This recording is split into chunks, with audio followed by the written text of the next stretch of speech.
Welcome everybody to Bushiroad Rumble Online 2023. Joined today with you guys is going to be me, GG Mr. Rogers, or JJ for short, with Fuzzy Paradox on the ones and twos, and Mr. Timeleap. How are you lads doing? Starting off with you, Fuzzy. How's it going today? Well rested, I hope? I'm well rested, super well. A wonderful Sunday morning here in the East Coast.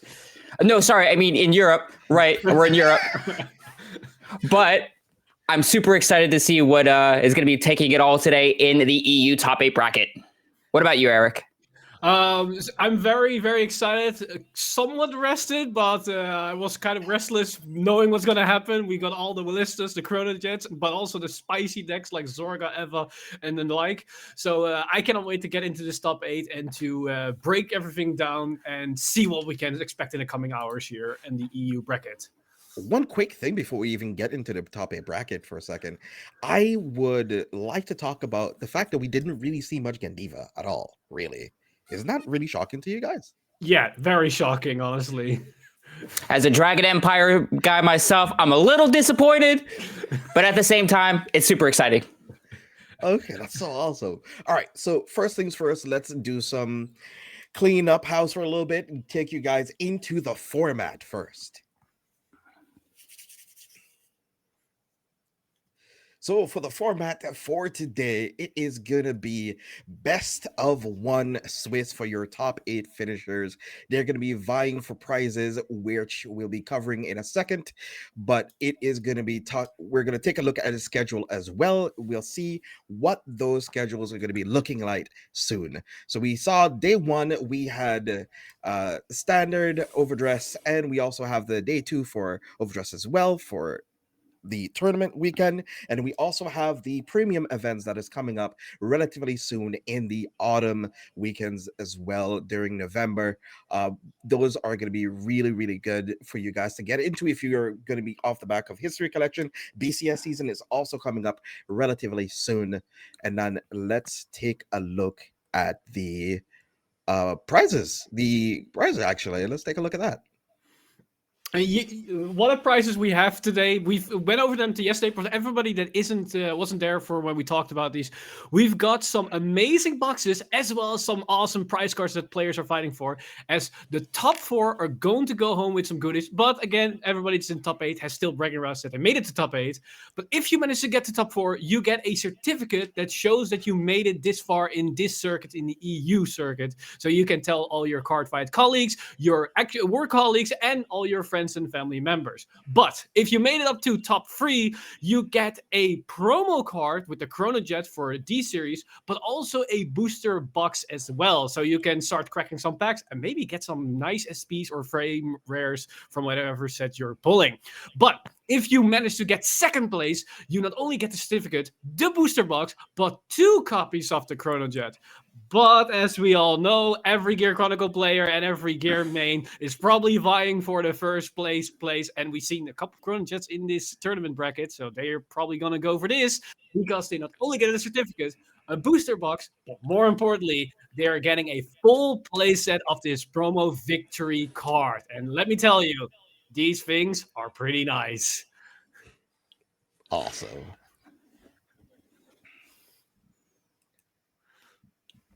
Okay, but before we do any of that, first we're going to be taking a look at the top 8 bracket of players who will be competing against each other and taking a look at all the deck lists that made it so far. So first things first, we have Muhammad versus Carmelo, which is actually going to be our first feature match that we'll be taking a look at. It's going to be a Eva versus Messiah matchup. Then what about the rest, Fuzzy? What's going on with the rest of the matches? Yeah, sure. So right sandwiched in between that, we have Saram versus Romaine. And then right after that, we actually have some notable names, if I do say so myself. We have Dave Vecht, also known as Musrax, going against Mervin, also known as 984 Smurf. That would be an interesting match as well. And then Eric, if you want to take away the last 2. And for the final match in the brackets, we have Lim versus Miguel. This is going to be another exciting match, and I assume we're going to see a couple of these names on the stream later down this line as well. But while we know the brackets, let's take a look at what these decks are actually going to be, because we just teased a little bit that the feature matches are going to be Eva against Messiah, but there are a bunch of other decks that we need to go over one by one here. So once the first deck load, we can start discussing them and then prepare for our first feature match once the players are ready to get into the games.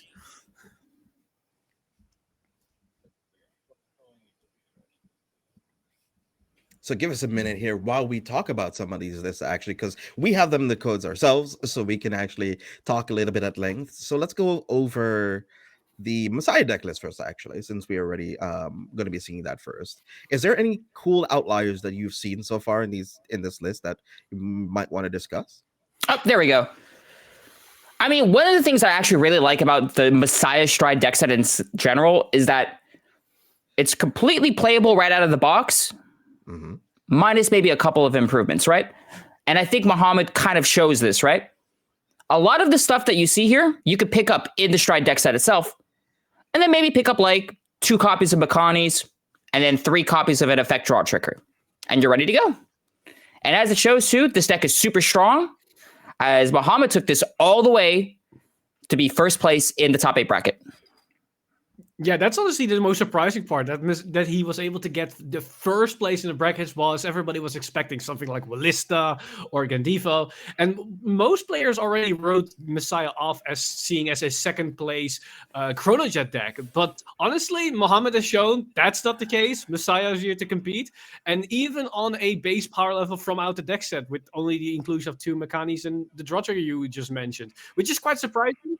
But honestly, I can see why this deck could potentially win early game because of the inclusion of Herbert Claw that we saw yesterday with Philip's deck, as it allows you to rush a bit early game, which combats the weakness of Messiah, where it just doesn't do anything on turn 1 and turn 2, which gives the deck a bit more flexibility as well as potential defensive options.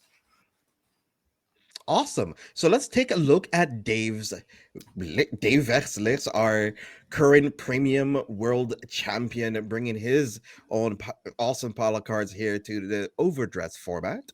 And he's actually playing something I haven't really seen him play much of in recent memory. Maybe a little bit of Bermuda, but never something other than that for Lyrical. Neither have I, honestly. I've always seen like other nations, but this is the first time I've seen Pilot Lyrical. But to be fair, it's like an extension of Bermuda Triangle, and he's played with the Highlander variant and the like. So it shouldn't be too much of a difference for Dave. And seeing as he made it to top 8 here, it shows that no matter what deck he's piloting, he's able to take it to top contenders as long as the deck is to some capacity competitively viable, which is a good thing to see. And it shows the level of players and the level of the decks themselves. And this particular list of Ballista, I don't think we have to highlight anything specifically, as it's very similar to other Ballista decks we've seen so far. Like maybe the ratios differ a bit, but I don't see any unique card that we haven't seen in other lists. It's just the same cookie cutter variant of all the cards. That was also shown with the deck percentage of the card usage that we talked yesterday with the stats that Fuzzy provided.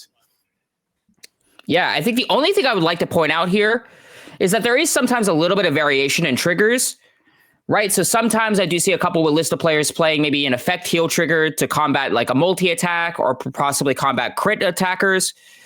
But I mean, as far as we could see here, it just looks like a couple of effect triggers and then straight up vanilla hits, crits and draws. Not draws, sorry, heals.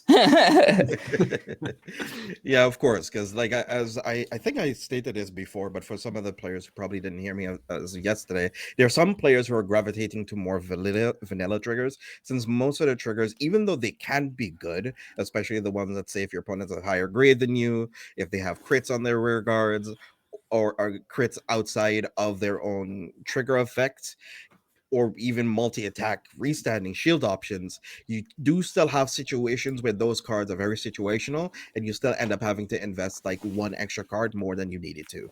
So just playing the vanilla just gives you the standard plus 5k, makes it 15k shield, which is all that you need. Fair enough. I cannot take anything besides that, honestly. Yeah. So, and then with that, we'll be taking a look at our third list from Saram from Singapore. Oh, look at that. We've Oh, got a limp. Chrono Jet. And honestly, we've talked about this before on the stream. There's a couple of tech slots that we have. We see the Zargons at 4 copies in this list and like a different ratios of the Great Freeze than we're used to because he's playing maximum copies of Chrono Jet, but 2 copies of Balims. But the main interesting card that I see here is the inclusion of the new Great Free from, I believe, Festival Collection, which is Causality Dragon, Crucial Dragon. This is a unique tag that could work with like a time leap combo that you can end up on this. Like, we know that the first try turn for a Chrono Jet is relatively weak because your numbers don't generate too much because your crest power hasn't been stacking up. And this could be a great way to end up if your opponent gets a defensive trigger because it negates the trigger. And in the late stages, when you saw your over trigger, maybe you guarded with it, you're able to maybe get a guard restrict on your rear guard in combination with Chrono Jet that also comes with a guard restrict, which can put your opponent in a very nasty situation. Yeah, definitely. I think one thing to take of note is because, like you said earlier, it's a grade 3. He does have that option if he has go into something like an Upstream Dragon and then goes into attack with something like his Fate Rider. He can actually time leap into this and then create an additional power column. Yeah, exactly. That's right. And of course, I made a mistake in saying that it was Saram's, but it's Limbs. Saram is going to be our next upcoming list, so forgive me for that one, everybody. Let's take a look at his list from the United States. Saram. Hey, it's a list that way. I think we know if it ain't broke, don't fix it. Yeah, it does seem to be looking like the regular standard list. It's very stock. There's nothing really much to add, I think. Is there anything you probably see that's different, Eric? Honestly, it's the only difference that I see is that he's using a different vanilla heel. That's the only difference that I'm seeing. Just different artwork. That's it is what it is. All right, that's fair. All right, then But, let's take a look. Sorry, no, I was just going to say one thing I want to point out is that even though the decks may look the same, at the end of the day, it boils down to how the player plays the deck. That is very true. That is very true. So let's take a look at some of the other players and how their deck is going to be piloted today. So we have Romain from France playing some good old Zorgi boys. And he's actually playing some really interesting tech options that I hope that you guys can pick up on. The one that immediately brings to my eye attention are the sleeve tugging bell as an option, as well as the inclusion of the red over trigger that we haven't seen as much, even though when the card was revealed, it took the spotlight in the community over the blue one. But later as time progresses, most people have been pivoted to the blue over trigger, which is kind of interesting to see that he decided, no, I want to have the multi-tech, the aggression, give me this over trigger, and hopefully this will take me some games when it hits the field. Yeah, actually, like I really like the inclusion of the red over trigger here because if people notice, the attack pattern of Zorga tends to be, if you have full setup, right? You swing with one of your dragons first, then you swing with your Zorga. You're going to res your grade 2 and then swing with your additional Zorga. But if the dragon, my apologies. But if that dragon is already restanding, you can use the red over trigger and then give it the restand ability. So it's 100 million. That's restanding with a crit. I can respect that. It does make for a very devastating turn. And also in his order zone, if we take a look at some of the orders that he's running that's particularly different, it is the regurgitation from the underworld, which does give you a little bit of retirement options and also gets to call 2 grade 1s or grade 2s or grade 3s from your drop zone, which allows you to pressure your opponent with more rear guards that you need, especially if you happen to have used this card for Alchemagic, which is really insane. That's a very interesting tech card, especially in this current format, because he's playing a bit more flexible grade 1 lineup, because most that we saw were people using only the Dragon Tree grade 1. Well, with Sleeve Tuck and Bell in the mix, it gives Romain more options to retire backrow units as well if you want to go that route. And knowing with Ballista, with that insane grade 1 draw engine, you might want to have a way to remove those cards early as possible to negate that. Definitely. And he's also running the grade 2 Dragon Tree Wretch Depth E-Wealth, which allows him to get quick access to the Mask of Hydrogam, which can get him into his mask turn on his first grade 3 turn. It gives him a way of being able to get a Dragon Tree marker, also get some search, and also gives him a grade 2 that can also poke a little bit into the early game, which I really like as a really interesting tech options. Also, quickly before we go to the next deck, I just noticed something that I haven't seen all too much. He's playing 2 copies of the blue Zorga, whereas I see most people just running one in just a main deck and then go for mask rewrite. But it looks like Romain is probably looking into a later turn where he is able to maybe write blue again and then immediately mask on top of it to get maximum value of its main phase abilities, because Zorga is unique in that sense that it has main phase abilities on both units instead of on attack skills. So kind of curious what's going on with that particular choice. Yeah, I mean, one can make an assumption that he puts it in synergy with his Forbidal order. So he has the ability to at least possibly search out an additional Persona Ride if he can't get to the Zorga Mask. But yeah, that's going to be interesting to see how that comes into play here. Definitely. So we can keep on gushing over this, but we'll see it. Hopefully, if he ends up making it through to the top eight. And now we'll take a look at Miguel V's list from United States. Oh man, I know the United States all too well. Just like we know this deck, which is Willista. I see something unique. I see something unique on this list. It's running 2 effect heals. Ah, yes. I think in the past 2 ones that we've seen, they've been just running the vanilla heals. But this one here, taking into account maybe a couple of cards like Gandiva, a couple cards like the Undead Dragon that do have crits in them. And then this has the ability to combat that. And at the same time, it also combats like just random critical triggers that are set to the rear guard that still need to swing. Then you're able to get some free shields of that as well. And knowing everybody's doing as much critical as possible, including with the new blue over trigger being a substitute for another critical trigger, this could definitely come up in certain situations. All right, it looks like a pretty stock list, but now with 2 additional different heals here for very niche matchups. Now we have Mervyn A from Singapore. And look at that. It's our second Chronojet list for the top 8. And this is a bit different than the one we saw before because we have a little bit of different tech choices, but also different ratios, because this time we see only 2 Chronojet in the main deck. We see 3 Balis, but we also see the inclusion of 1 copy of Falcate Performer, which is honestly one of my favorite cards in the list. But we do see the more focus on Zargon, which we seen earlier yesterday with the value in the early game, just soul charging a lot of cards because early hit pressure is a bit annoying and it can definitely come up in a certain situation. But further than that, it basically have all the main combo pieces that you're used to with Chronojet. Yeah, definitely. I'm actually a really big fan of Falcate Performer here. I think if you're having the inclusion of either the Brainwash Swirler or the GG, more than likely people are going to be keeping the GG just for that really, really good value that it provides. And Falcate Performer, in my honest opinion, is a very fine substitute. Yeah, definitely. I really like it as well. So let's take a look at our last one for top 8. It's going to be Carmelo from Italy. Oh boy. It is the one ever that managed to make itself in. And this list, pretty nice. Yeah, sure. So to expand on it, we have a couple of interesting things to point out, right? So, of course, there is the inclusion now of the new cycle card, which is the Habitable Zone. But in combination with it, we also have I want to say it's Replenishment Dock, which is the... It should be replaced or it could be refurbishment. It's changing. It's some sort of refurbing. But it's a really neat order that gives the ability to boost to all of your grade 2, grade 3 rear guards. So using that in combination with a Persona Ride turn, you're going to call your Habitable Zone, then use that to grab your dock, and now all of your grade 2 boosters, well, they become boosters. So you use that in combination with things such as your Obscudates, who now have boosters behind them. So it just creates more pressure on top of pressure, while at the same time still being able to create massive amounts of shield.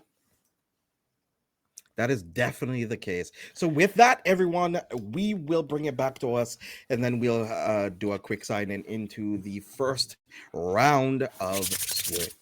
in the first round of our top 8. So with that, any cool little decks that you guys stand out you probably want to see take it all? Do you think, it's fine? We'll see what we see. I want a Zorga Eva finals. That's what I want.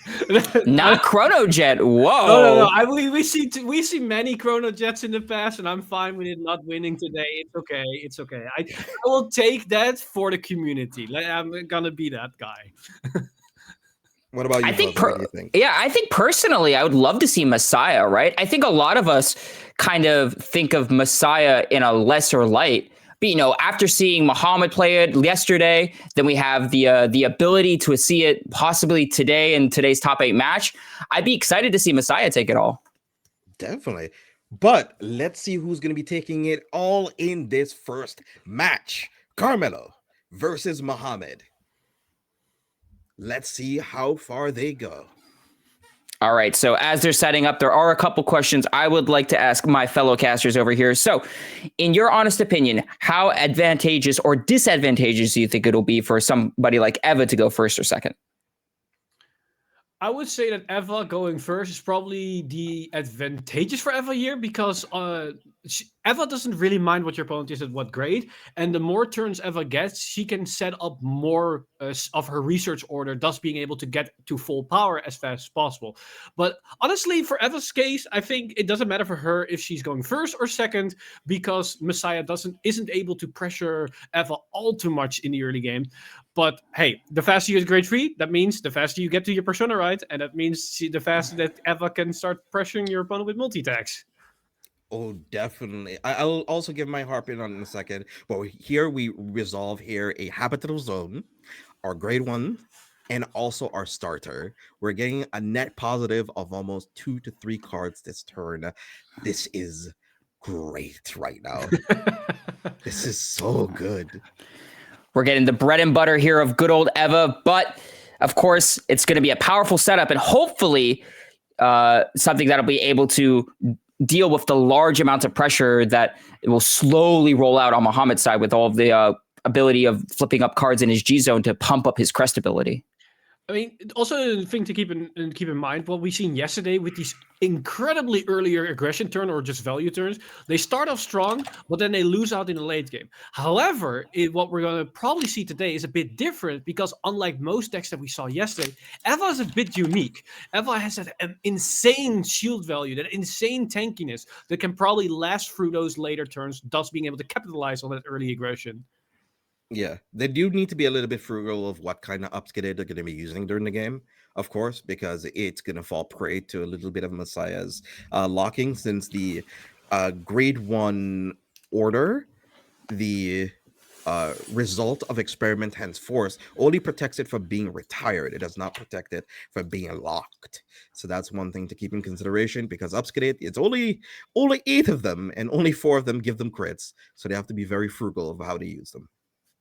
All right, so we're going to swing her right back into Carmelo's turn. Muhammad actually choosing the guard on the first attack that Carmelo went in with. And honestly, I kind of agree with the idea and the mindset, right, of trying to guard early, especially if you're something like Messiah, if you're something like Chrono Jet, right? If you're a Stride deck, that's where you're trying to get to, right? You're trying to get to that point where you have the ability to Stride, create that amount of advantage. So maybe try and keep yourself to that low amount of damage so you have the ability to kind of recuperate what you lost in the early game. That's definitely true.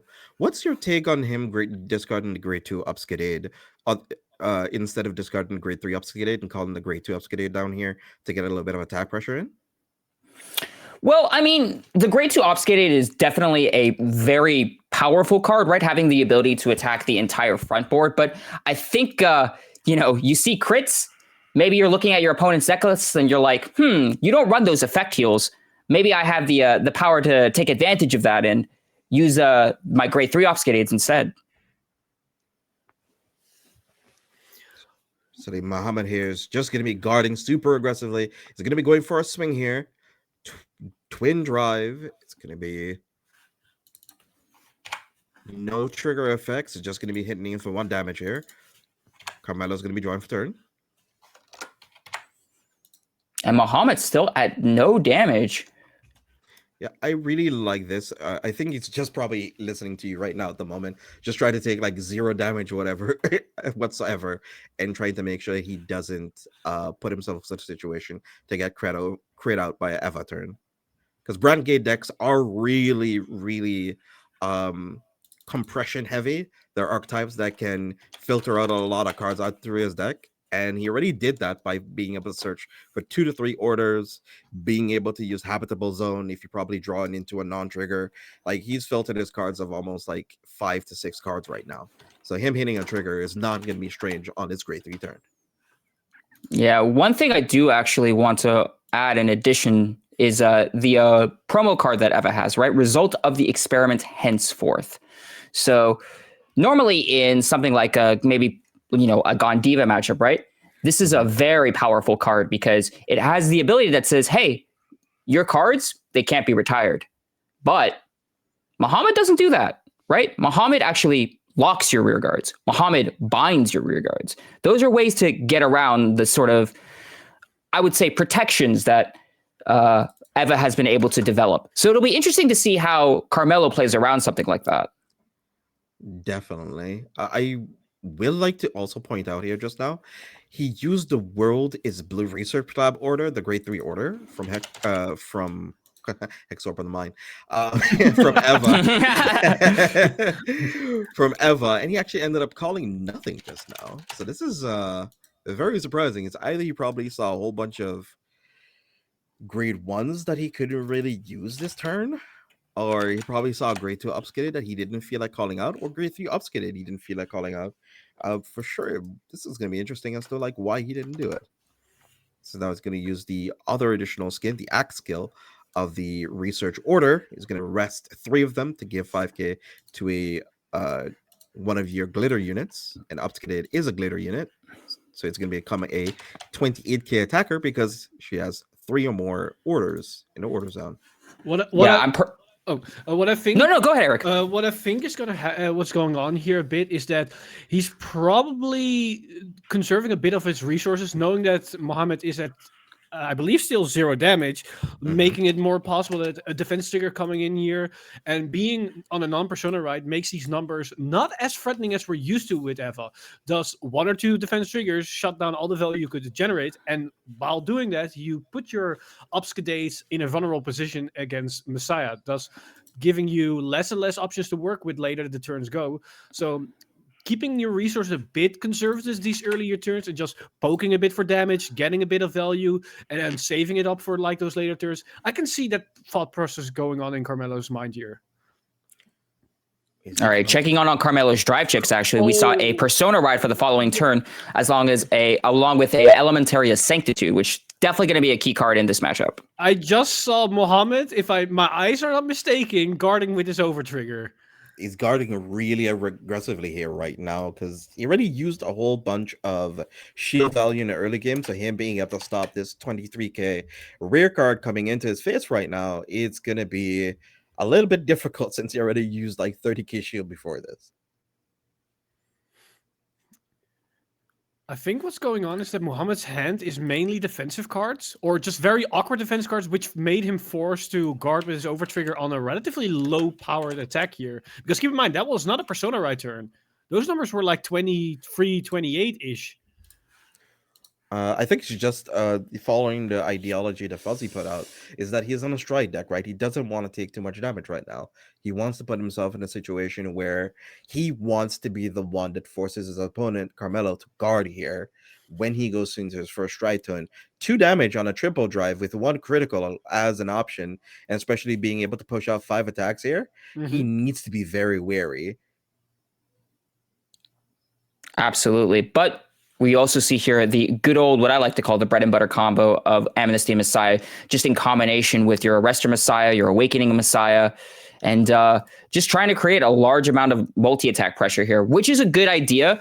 But also at the same time, right, you also have to think, maybe you want to try and conserve the amount of counterblasts you're giving to your opponent, especially in something like Eva, right? Eva tends to be a deck where it uses at least a couple counterblasts a turn. a couple counterblasts to possibly search out an Obskidate, to instigate the multi-attack. So how much? I was about to say how much is too much, but then the over-trigger comes in and there's none at all. And plus a heal trigger on top of that? Heal. Oh and my goodness. Well. And Obskidate goes to drop. Oh my gosh, this is magical Christmas land. I love all of it. Also, a thing to point out is that maybe some people are asking, why did Mohammed not unlock that back row unit there that he's now unlocking? The reason why he's doing that is that the grade 2 from the right line cannot lock itself during the battle phase, thus making Mohammed not able to draw 4 cards that he's doing right now. So keeping that card locked and unlocking at the end of the turn allows you to get one more activation of Alter Ego's GB2 skill, which puts Mohammed in a bit of a better situation, especially now that we saw the overtrigger and the heal coming down. Yeah, definitely. I mean, in Mohammed's case, right, it is unfortunate when your opponent damage checks that overtrigger, but at the same time, I think in his eyes, okay, maybe it's better to see it in this stage of the game than in the later stages of the game. So let me just try and draw a lot of cards. I'm going to try and farm, and I'm going to try and survive what Carmelo has on the following turn. And then it'll be interesting to see what Carmelo does here. We did see that Persona Ride come out from his drive check, so more than likely that's going to be coming down. And it'll be interesting to see if what type of Obskidate he's possibly going to be going into, right? He has a choice of going into either the grade 3 or the grade 2 Obskidate. And I personally do think the grade 2 Obskidate is very nice in this particular matchup, because if your opponent is keeping a lot of rear guards, well, one of the best ways to respond to that is having the ability just to attack them all. Yeah, definitely. That's definitely the case. So right now he's going to be looking to get the Habitable Zone just to filter out of his deck, and he can play additional orders this turn. So if he happens to have Research Henceforth, which is the grade 1 order, it's going to give him a chance to be able to get back any of the grade 2 Obskidates that's currently in his drop zone and possibly launch a 4-attack turn this turn. Yeah, and also then using that ability of Habitable Zone to grab that refurbishment dock that we were talking about earlier. So now he's able to play it with that counterblast, not with the counterblast, my apologies, just being able to, the ability to play it, right? That's one of the beautiful things about Habitable Zone is there's no cost to get it into the order zone. You just play it for free. And now all of his grade 2 rear guards get boost. So now he's currently taking a look at the top of his deck here, seeing if he could choose any of the 5 cards. There's definitely a couple options to have here. What are the choices?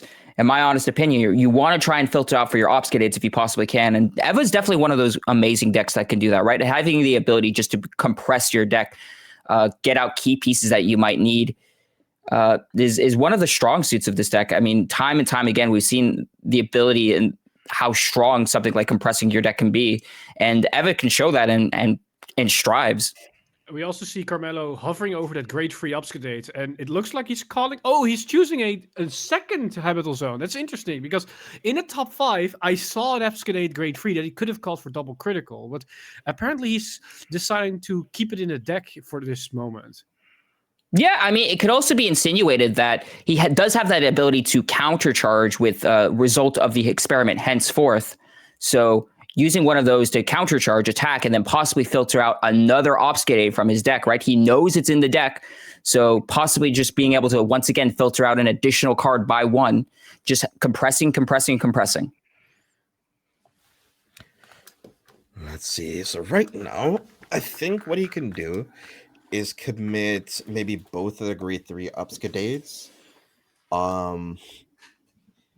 Maybe get the third one out of his deck, or he can commit a grade 2 Obskidate, have that be a 25 to 35k attacker, and then possibly get another grade 3 Obskidate out of the deck. Or he could try to go the other route, attack with the grade 3 Obskidate, so that those can stay safe from the Messiah's locking shenanigans. I think...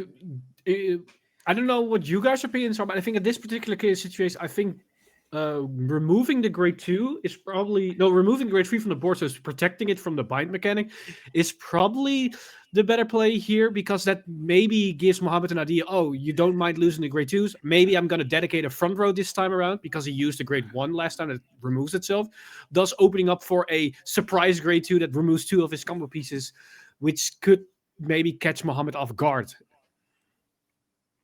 That is definitely a possibility. I mean, you have to keep in mind that, your opponent has that ability to wipe out your front board at any time, as long as he's able to call down his grade 2 Obfuscate. So something to keep in mind for sure. So it looks like he's going to go for the grade 3 for the. And there we go. Yep. So that's my guess is why he didn't grab the Obfuscate off of that top 5, right? Just having the ability to compress your deck by an additional card, triggers matter, and just getting out every single time you have the ability to get out a non-trigger, you're probably going to go for it. Yeah, because I think I think that's correct, because the fact is, I just realized that grade 3 might have been the last one in his deck, because he had 2 in hands and he dropped 1 in the beginning of the game. So this should be the 4th Obfuscate we are seeing right now from the grade 3 variant. Oh, wow. And then Carmelo checking no triggers off that drive check. I'm talking about compressing, and then unfortunately, no triggers to be seen there. So right now, this is going to be coming in for 33 by itself, 43, and the other column is also going to be 43 as well. This is going to be a almost insurmountable amount of damage he's going to be taking here. So we'll see. Should have enough to maybe guard against this just barely. It's 38. Whew. Oh, boy. 4-card guard for this massive Obfuscate. Remember those 4 draws at the end of his turn? He just lost them with 1 attack. Pushing Muhammad to 4 damage as well. Just one of the strong suits of Eva here. Crit pressure, large attacks, and now the ability to gain more power with Refurbishment, Doc. Overall, very well played. All right, so right now he's going to be going into Genesis Dragging Exodus Messiah by pitching the same name as his Vanguard. It's going to be, when this unit attacks, blast 1, then choose any number of players' lock cards and unlock them. And if you unlock the card, choose the same number of your rear guards as the same number of cards unlocked by this ability and stand them. And until end of turn, all of your front row get +10, and this unit gets 1 additional critical. Very devastating turn. He's trying to go for an all-in finish here. Yeah, definitely. I mean, we did see the Elementaria Sanctitude draw check earlier on by Carmelo, so that is something Muhammad is going to have to keep in mind. But I think at the same time, multi-attack, crit pressure, just keep playing on large amounts of pressure and just try to farm up for an answer, I guess. But that heal coming in does help Carmelo to get some defensive option here, especially with those attacks with the increased crest power as well as the 10k power that Excellence is giving. But Muhammad did get a very good top deck lock card in the form of Astrologue Dragon, which is just a massive beater in this case, as it's 23 on its own. It gets an additional 10k of the crest, an additional 10k of Excellence. So we're looking at a 43k that also gets another 10k of Awakening. So that should be like a 53k attack we're looking. Oh, there goes the Elementaria that we saw earlier. So just, again, one of the key cards, I think, in this particular type of matchup, because, Strides are grade 4s, and Elementaria that have the ability to triple drive, and Elementaria gets around that. Unluckily, we saw that Muhammad's drive checks were 3 grade 1s, which means he just got 15k shield with 3 cards, which isn't ideal. And also means that these attacks are just 1 damage. So Carmelo can just look at them like, either I can just guard them if I don't feel like going to 4 or 5, or just take them. They're just 1 damage to save all the cards in my hand that I want to use for next turn, potentially. And I really do like that this is a situation that he can actually put himself, since the overtrigger we know is gone, right? He can actually take these 2 attacks to put himself at 5. Yes, next turn, it can be pretty dangerous for you, because, of course, you're going to be going against a strike deck that can possibly take care of like half of your board, also deal with a whole bunch of multi-attacks, but it can be a little bit scary. So it looks like he wants to put himself at 4. He doesn't want to take the risk. So they're doing the math here real quick just to make sure it isn't wrong. So it's 10, 10, an extra 10, so 30. Yeah, another 10. Like there are many 10s being flown over. Carry the 2. Divide by 5. And remember to submit your homework at the end of class. Yeah, exactly.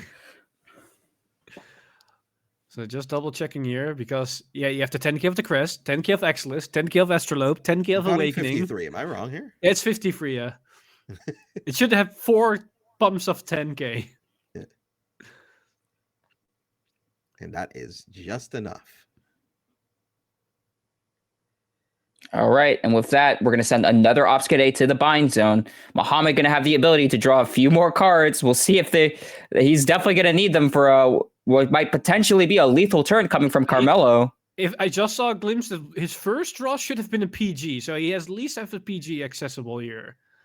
So that's it helps him to at least guard one of the 4 to 5 attacks, 4 attacks coming in here, which can help him to protect against one of the double crit attacks. They're definitely going to be dangerous here with him being at 4 damage.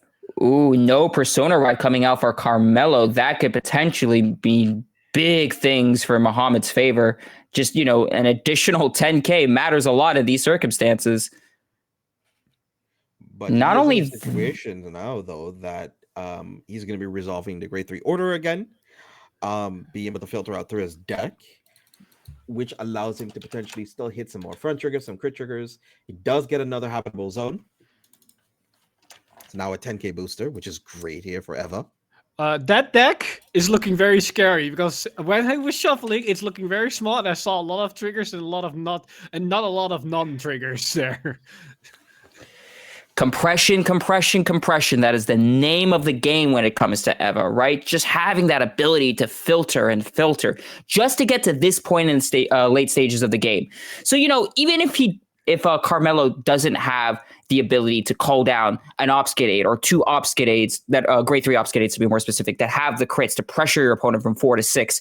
Hey, if my deck is thin enough and it still has a whole bunch of crits in it, that doesn't matter. And on top of that, he just filtered his deck for 1 more card because I noticed that he does have now a Persona Ride for next turn. So if he doesn't win here and Muhammad doesn't kill him with this next turn, then we're probably seeing a very strong Persona Ride Eva turn for late game. That's definitely the case. So right now he's probably... What's that attack pattern you guys take here today on this turn? Well, he grabbed the grade 2 Obscade via the ability, so more than likely, I figure there's going to be a grade 2 Obscade coming down onto the board, and if he has the ability to do so, if he has a grade 3 Obscade in hand, something I could see probably is going to swing in with his grade 2 Obscade first, he's going to swing in with his Eva, then he's going to call down a grade 3 Obscade, and then have double grade 3 Obscade on board. I do agree with that because Carmelo has some information with the triple drive that we just saw, and all of those cards were non-combo pieces. They don't allow you to multi-tech as efficiently, meaning if he removes that Arrestor Messiah, that means there is a high possibility that Muhammad cannot generate 5 attacks. Maybe 4, but not 5. And 1 less attack in a stride deck set with already 3 cards in the G-Zone, that's a lot of guard that you don't have to waste. That's fair. So would you want to invest the grade 3 Obscade for the 4th attack now, or would you rather, looks like he's not going for 4 attacks, it looks like he's going for 3 attacks this turn? I do agree with this by the sheer fact there's I assume there's like more than 50% chance that there's going to be a crit at this stage of the game because there are still a lot of crits in this deck and you still put this amount of pressure. But apparently he's going for the grade 3. He's just, no, I want to have lethality, give this Vanguard crit pressure potentially, and if I hit a crit, I put it on the other Obscade that doesn't have a crit and force him to guard every single attack. Now granted, these aren't that high of a numbers. They're still decent, but they're not like 38, 33. These are like 20 in the 20 ranges. So 2 cards, 3 cards should be able to stop this. All right, Muhammad here is saying 2 to pass. Does with Carmelo's compression, will that be enough? Let's see here. First check is a crit. There's 1 crit. Let's see here. So you got it for 28. 38, 43. It is indeed a 2. Muhammad has 6. Carmelo needs to make a decision here. Your deck has been compressed. You've been doing that this entire game. Do you risk it? Do you put it on the Vanguard? Or do you think putting it on the grade 3 Obscade that does not have a crit would be the better strategy here? Nope, he's going all in. And a blank on the second check. It's a result of the experiment henceforth. That was not what he needed there. Definitely not. So here we'll probably see the perfect guard here coming in. Yep, definitely the case. Do we swing rear here, you guys think? I would swing rear because he's still at 4 damage, and this wouldn't be lethal, and it gives Mohammed full access to all the cards. And that the Arrestor Messiah is dangerous to keep it on the board. I agree here. I think attacking the rear guard would definitely be the better strategy here. You want to try and definitely put your opponent at a disadvantage. But no, actually, never mind. He chooses to go right to the Vanguard instead, pushing Mohammed to 5 damage. I hope this decision doesn't come to bite him back in the ass for next turn, because 4 or 5 attacks with plus 15, plus 20k power. I don't know if Carmelo has that much shield left with only with already 4 damage, and it looks like he's going to go into another Axelis with discard, and it looks like he is. That is indeed another Excelix Messiah that's coming down onto the board, so we're going to get another large crit column with multi-attack coming in.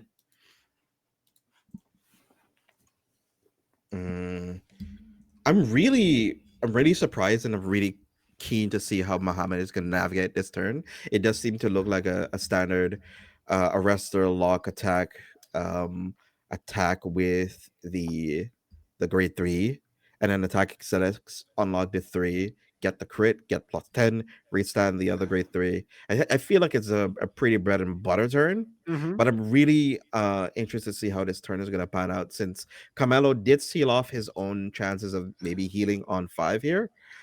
If he had left them on 4, possibly forcing him to guard against a rear guard swing, maybe forcing him to make extra cards out of hand, that type of stuff. So it's interesting to see how this is going to pan out here.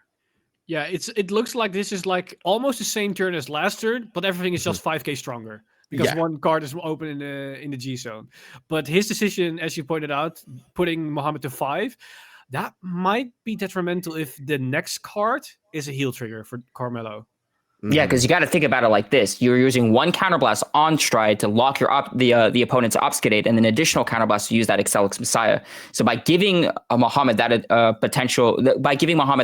counterblast, he essentially said, okay, you are now allowed to lock one of my obfuscates, which might matter here in the long run. That's definitely the case. So would you guys feel to guard here first or guard after the restand and unlock? I would say first here because the numbers are more guardable. Yes, you have the chance of hitting a crit, but that's still like it's not guaranteed. And you want to hedge your bets as much as possible to like the biggest chance of things happening. And with all the earlier triggers that Mohammed discarded in the early game, you can make the assumption that there's not as high of a chance that criticals will fling here. And then watch me eat my own words once Mohammed drive checks 3 crits or something. I mean, look, to be fair, if I remember correctly, we really haven't seen that many triggers being checked on Muhammad's side of things, so he might be due for a couple. He's contemplating it right now. He's trying to figure out, okay, do I front trigger intercept to guard this for 33? It looks like he is. So that should be enough for the first swing. And then we're going to see probably the arrestor coming in right after this. Very strong here. So we're looking at what? 18, 23, 33, 38 minimum? Yeah. It's a front trigger, heel trigger guard here. Also, now that I think about it, maybe another reason why Carmelo decided not to go in for that grade 2 obfuscated in the early stages of the game, right? He probably thought that he might be in a position like this if he couldn't successfully go for the kill against Muhammad. So he tried to conserve maybe that additional shield that he could have in his hand. So I guess he didn't feel like he could finish off the game this turn. That does make sense, because you're trying to bank on a double trigger. I think a double trigger was probably one of the only ways to force him to guard here, I think. But he navigated well. So right now he has like a plethora of shield options that he can go for. So this is going to require at least 35k shield from him to stop this attack. Yeah, 48. The tricky thing here is that these numbers, they're just getting larger and larger and larger. So yeah, Carmelo does have the ability to tank up, but it is only going to be so much as soon as Muhammad starts flipping more cards in his G zone, right? So it just makes you think, where is the most appropriate time to start taking the damage. Carmelo has compressed his deck a lot, so the chances of him checking a defensive trigger, at least on his 5th damage, is quite high. But is that going to be enough? Right, here comes Excelix. I assume he has a PG prepared for this because this Vanguard is swinging with a double crit. Mm-hmm. And if not, Carmelo, that's going to be a whole bunch of cards that you're going to need coming out of your hand. So this is the do or lose moment. Will Carmelo be able to survive this? Find out on next couple of drive checks. We'll see it soon. I thought you were going to say we're going to take a commercial break. I'm like, no, it's not the time for one. Okay, so the PG coming down. The first check. Well, that's not a crit. Okay, luckily I wasn't wrong. It's still 10k extra power though. That does not make it small to the imagination whatsoever. And there is a crit. Oh, no. That there is a crit. Getting it, I believe, once again to the Astrolabe Dragon. Another crit. Oh no, not like this. Now he has. Oh my goodness. Every attack. Carmelo has no wiggle room here. Yeah, exactly like you said, Eric. He cannot take a single attack. Granted, he did compress his deck. He might have to take one of these attacks here. So then the question then comes, has he compressed his deck possibly enough to check a heal trigger? We have seen 2 heal triggers from Carmelo in the early game before this. He did defensively heal after getting the over trigger, and we did see him guard with a heal earlier. Him possibly having like 1 more heal trigger left is a possibility, but it is asking for a lot. And it needs to be the 6th damage here and not the 5th. I think they're calculating the power to just be precise because you don't want to make a mistake here. You know it's serious when we take out the calculator. Exactly. Mathematical. Class, I hope you're taking out your calculators as well. Yeah, we're crunching the numbers here. Because Astrolabe is 13, he gets 10k of his own, is 23, 10k of Awakening is 33, 15k of the Crest, which is... Isn't it like 63 right now? 50... 33, 40, 48. Another 10k of Exilus is 58, and the trigger is 68. It should be around 68 now. Yeah, I think if my math's also correct, yeah, Eric should be around 68. But it's not. It's 78. 78. Oh, okay. We must have missed a 10k somewhere. That is huge. Oh, that's because there were 2 triggers, of course. The draw. The 3 triple triggers, yeah. Correct, you're right. We were just so focused on the double critical trigger, we completely forgot about the lovely little draw trigger. 78. If Carmelo he needs to have a PG. It's impossible with the amount of cards he has in hand to guard both attacks with non-PG cards. But I'm still gonna try and map it out if he can. He did the numbers. Crit. He's taking the 2.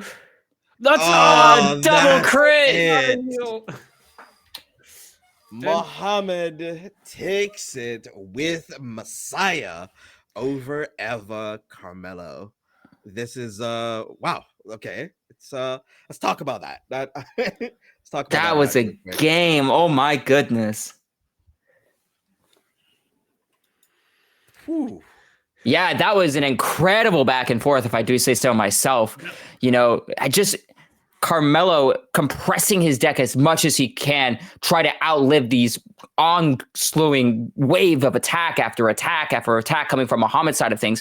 And then Muhammad at the same time, you know, trying to guard as much as he can during the early game, trying to get to that point in the game where he's like, look, I know Eva has that ability to tank, but can you tank numbers that are this high? Mm-hmm. Just overall, very well played by both of them. Very, very much so. I will say, as a caveat, because of course I'm the tiger mom of all of us, I will say he probably could have gone in a little bit more aggressively or choose his attack options a little bit more frugally. So if he had went in with first the grade 3 upskidded as the multi-attacker, have the grade 2 upskidded as a guard option, he could have gone grade 3 upskidded, attack Van, have the grade 2 upskidded up, attack with Van, counterblast 1, call the grade 3 upskidded that he had in his hand. Then he could have gotten a unit that had extra crit and also 4 attacks pressuring his opponent's hand, possibly. And also, plus, as an added point to that, like my thing that I would change in this situation that might have changed it last turn is that Yeah. he decided to go into double grade 3 obfuscate, which makes Yes. sense because you will Yes. pressure with crits. Yes. But as soon as he decided to still attack with a single crit obfuscate into his Vanguard, putting him to 5, then my thought process is why not go for the grade 2, attack his entire front row, remove the multi-attacker, remove the big beater, because we saw that his hands were all grade 1s. They weren't strong beaters, they weren't multi-attackers. He probably could still go into this and have 5 attacks, but they probably would be like 10, 20k weaker because it's not that 23k beater and not the 15k arrestor, which could have changed this turn completely. Yeah, and one of the cool things also to note about that too as well is that, to build up on it, you are right, because he could have gone maybe grade 2 obfuscated that was called off of a grade 3 order, because I think we saw it at some point within those as well, and his hand was maybe like 2 or 3 cards. He drew a couple of cards, but he was left with 2 cards after that, right? 2 or 3 cards left, and he could have been, those could have been duds, those could have been triggers. You have to force your opponent to be on something. You know, you have to give it a go, you have to try.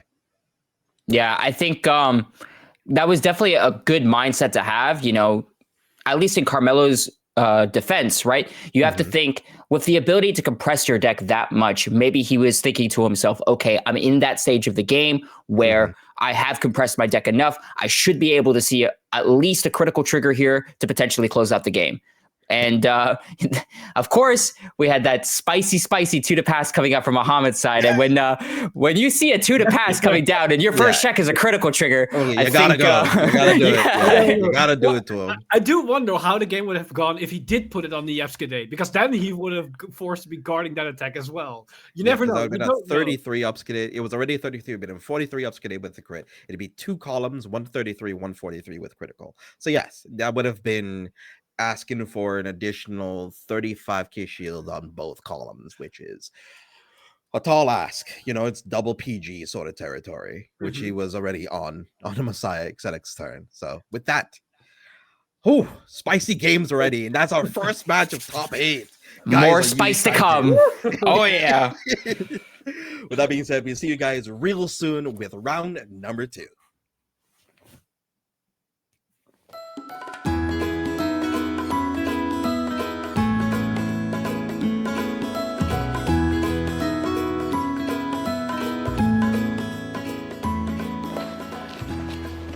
Hello, Serene. Thanks for joining me in this Coffee with Bushiroad series.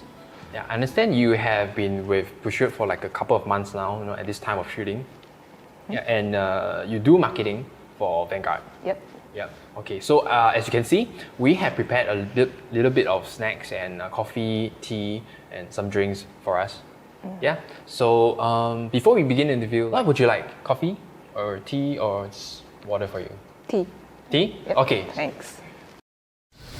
Okay, all right, Serene. So you are the marketer for Vanguard. So maybe you could market to us, you know, just a bit of the kind of work that you do on a day-to-day routine. Okay, I do. As a marketer, I mainly do the marketing materials.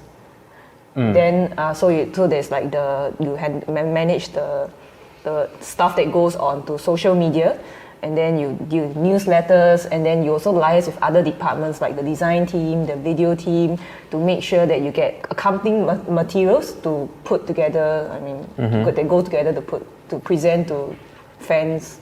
Okay. Content. Yeah. So you actually do have to communicate with a lot of different departments for your job as marketing. Definitely. Okay. Because I mean, as marketing is not. I mean, not everything comes out of the marketer alone. So like say for example, I mean the banners, definitely you need the design team, and then if there are video showcases, then there's a specialized team for that. So I mean, I think that's also one of the good parts of being a marketer, because I mean you get to work with many people while wearing many hats. At the end you get something nice to present to the fans and viewers. I think that's a nice end products that you can get out of marketing. And then as the marketing in charge for Vanguard, which is one of our best selling titles, do you ever feel like the pressure to perform, you know, as compared to, let's say you were to handle something else, Would you feel like, oh, I need to step up my game all the time because you're feeling all this pressure? I would say half on this. It is natural to feel pressured to deliver more results as compared to other products. But at the same time, from a marketing standpoint, you have a lot of data to work with.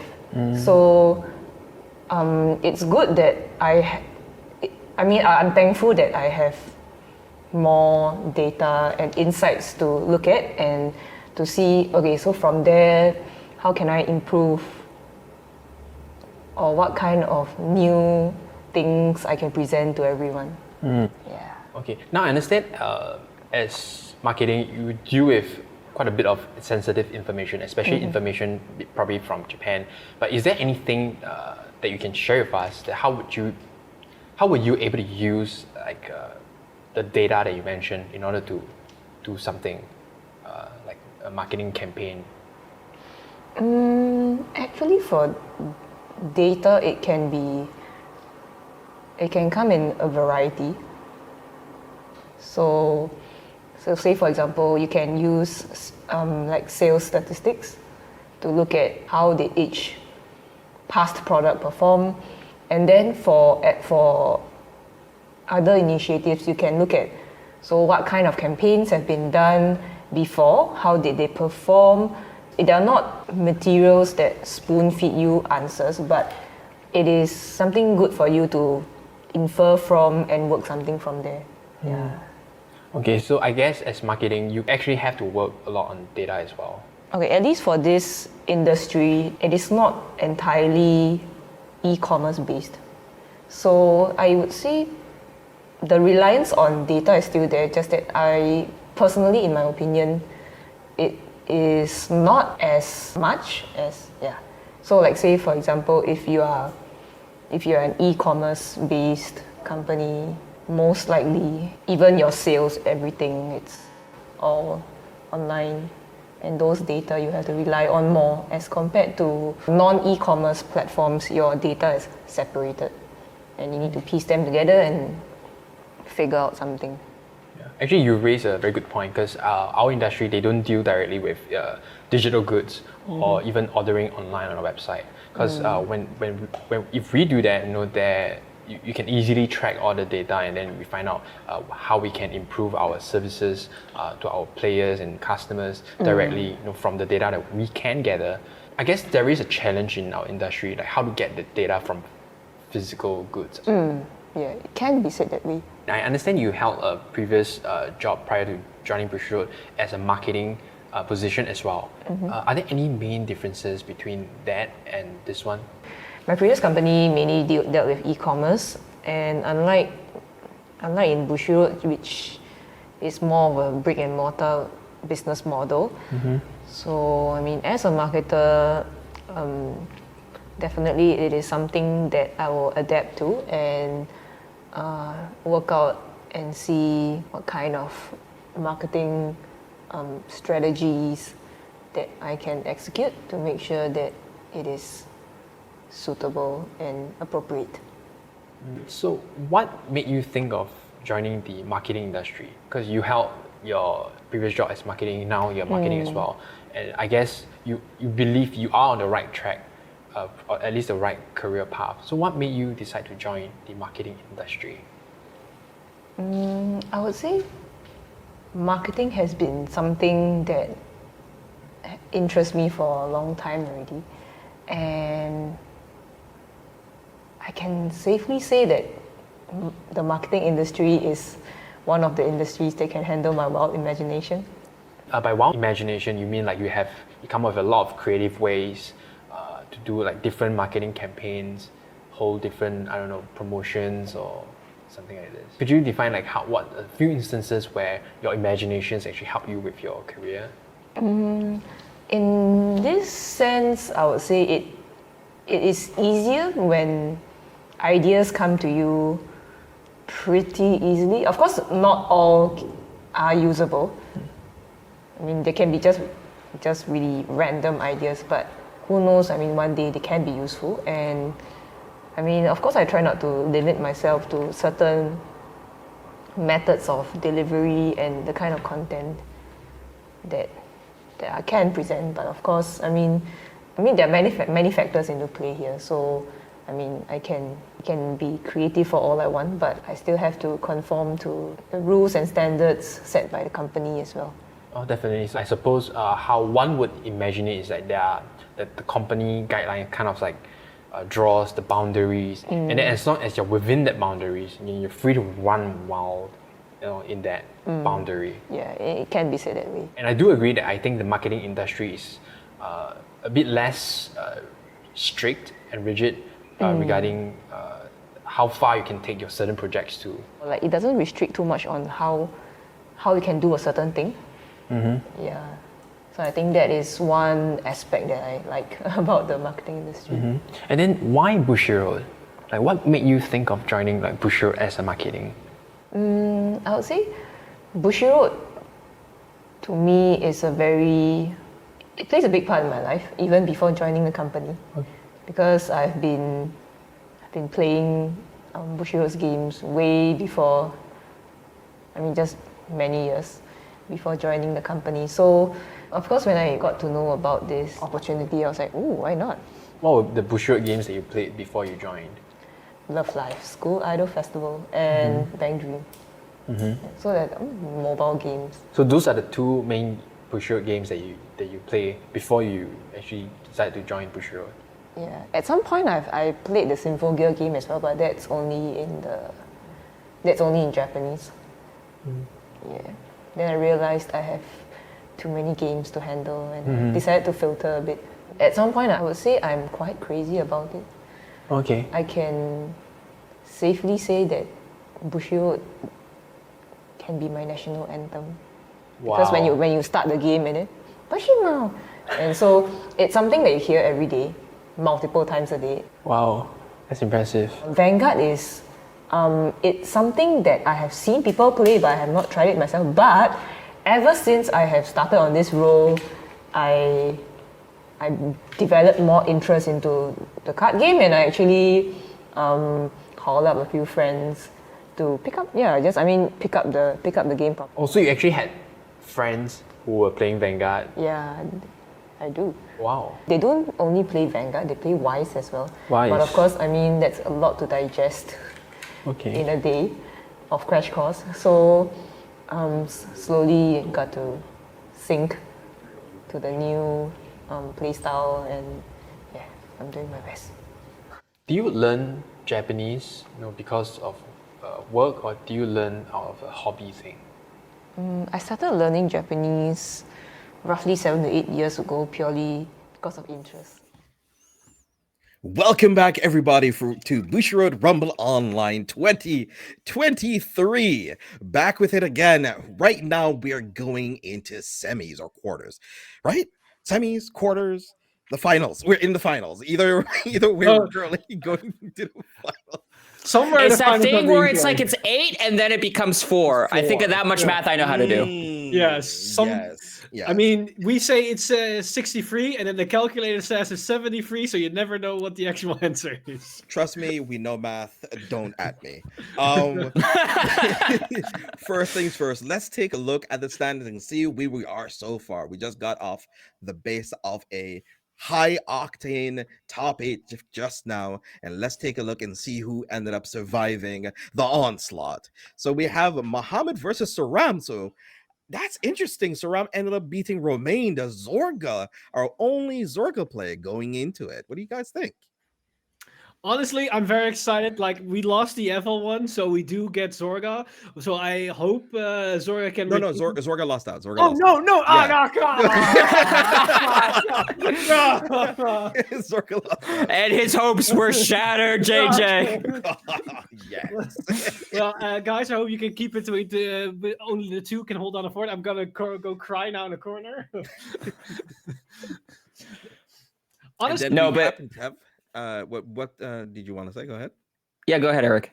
honestly, like, it's to be expected to some extent. Like, Zorga is a very interesting and strong deck, but as most of the players that I know that are very competent with Zorga, there's one main flaw of the deck, and that's having consistent brain power to make the deck work, because it's not easy to pilot the deck, and a small mistake can cost you the game. And keeping that throughout an entire brackets yesterday into top 8 now, it's so taxing that it's hard to keep it up at this degree. And sadly, probably this might have occurred, and it just pains my heart. Yeah, but now let's take it on to the other side of the bracket, right? So we have Mervin prevailing against Dave Vecht, and he'll be going against Miguel. So if my memory serves, that's going to be Chronojet versus Willista.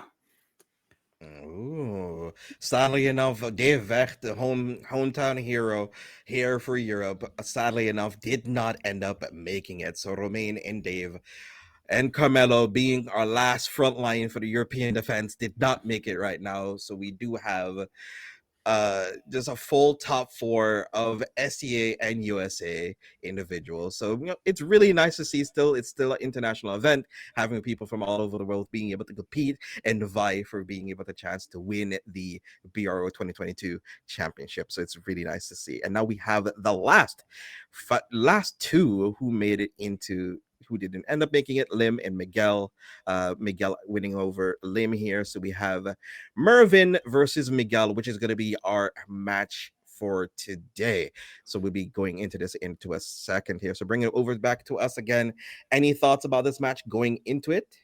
Honestly, it's an interesting match because we just saw that Miguel played the exact same matchup. He just fought against Willista with his Chronojet deck against Dave. And we know Dave is a very competent player, so that means he can use the experience he just got in this match to face it again in the next round. I'm pretty sure I'm picking up what you were picking up there, but it was actually Mervin who went against Dave. Oh, Mervin. Oh, and Mervin's the one that's running the Chronojet. Yeah. But I completely understand your thought process there. Not a problem. Okay, change the name, but the same thing. Correct. Yes. Yes. Thank you. All right. But yeah, it's exactly like you said, and not to knock up nobody, but Dave is a very strong player, right? So having the ability to prevail over somebody who's also playing what you're about to go against kind of speaks in itself. Definitely the case. But we do happen to have the couple of deck lists. We've already seen these through most of the top 8 already. We've seen most of these in the day 1 event already. But let's take a look at these deck lists for the last couple of times. First things first, we have Mervin from Singapore. So now I'm going to say it correctly. It's Mervin playing the Chronojet deck here. And we just went over this at the beginning of top 8. And this is the one. I'm happy that he's coming to top 4 right now, because he's playing at least the card that I'm more proud of using. And it's, of course, the Falcate Performer. I don't know how much this will come up with a 1 copy, but hey, I like the card, and I like to see this card being presented here in top 4. I mean, if you're Time Leap, right, you have that ability to just grab any necessary tool that you might need. So even running something out of 1 of is completely fine in my eyes. Exactly. But that said, I think it's time to head into the second deck so we can fastly move into this top 4 match so to see the explosion happening on screen. Of course, we all know it. We all love it. It's Miguel's version of Willista, what we consider the boogeyman of the format, right? Just having that ability to create a lot of multi-attacks, the ability to draw a lot of cards with your gems. And yeah, it shows it's very, very strong deck, able to make it all the way to the top 4. But the question remains, with this ability to, draw cards, with the ability to create all of this pressure, will that be enough against Mervin? We're gonna just find out real soon. So let's head into the table and see if the players are ready. Looks like they are ready to go. Hopefully you guys are ready for the top 4 of BRO Online. Bushiroad Rumble Online 2023. Let's get it. All right. So the question, once again, we do see Mervin here going first. How advantageous or is disadvantageous is that in your eyes? Honestly, in Chronojet's case, it's a bit different than Messiah, because Chronojet does have the tools to just be aggressive in the early game, as they have more non-GB units or more non-combo cards that they don't mind losing if the opponent is just hitting into their rear guards. But if Miguel goes into a great stall game, it can be a bit annoying, but we haven't really seen that being applied in this tournament so far. So Mervin might not have to worry about it and just be very aggressive. But we do see that crit going on early here, and that could be a big one for Miguel, because hitting a Chrono Jet to high damage this early can be very annoying and hard to deal with. So we have to see how Mervin is going to navigate through this in the next couple of turns. And him discarding here 2 grade 2s, going to a GG to draw a card, but getting rid of those shield value grade 2s.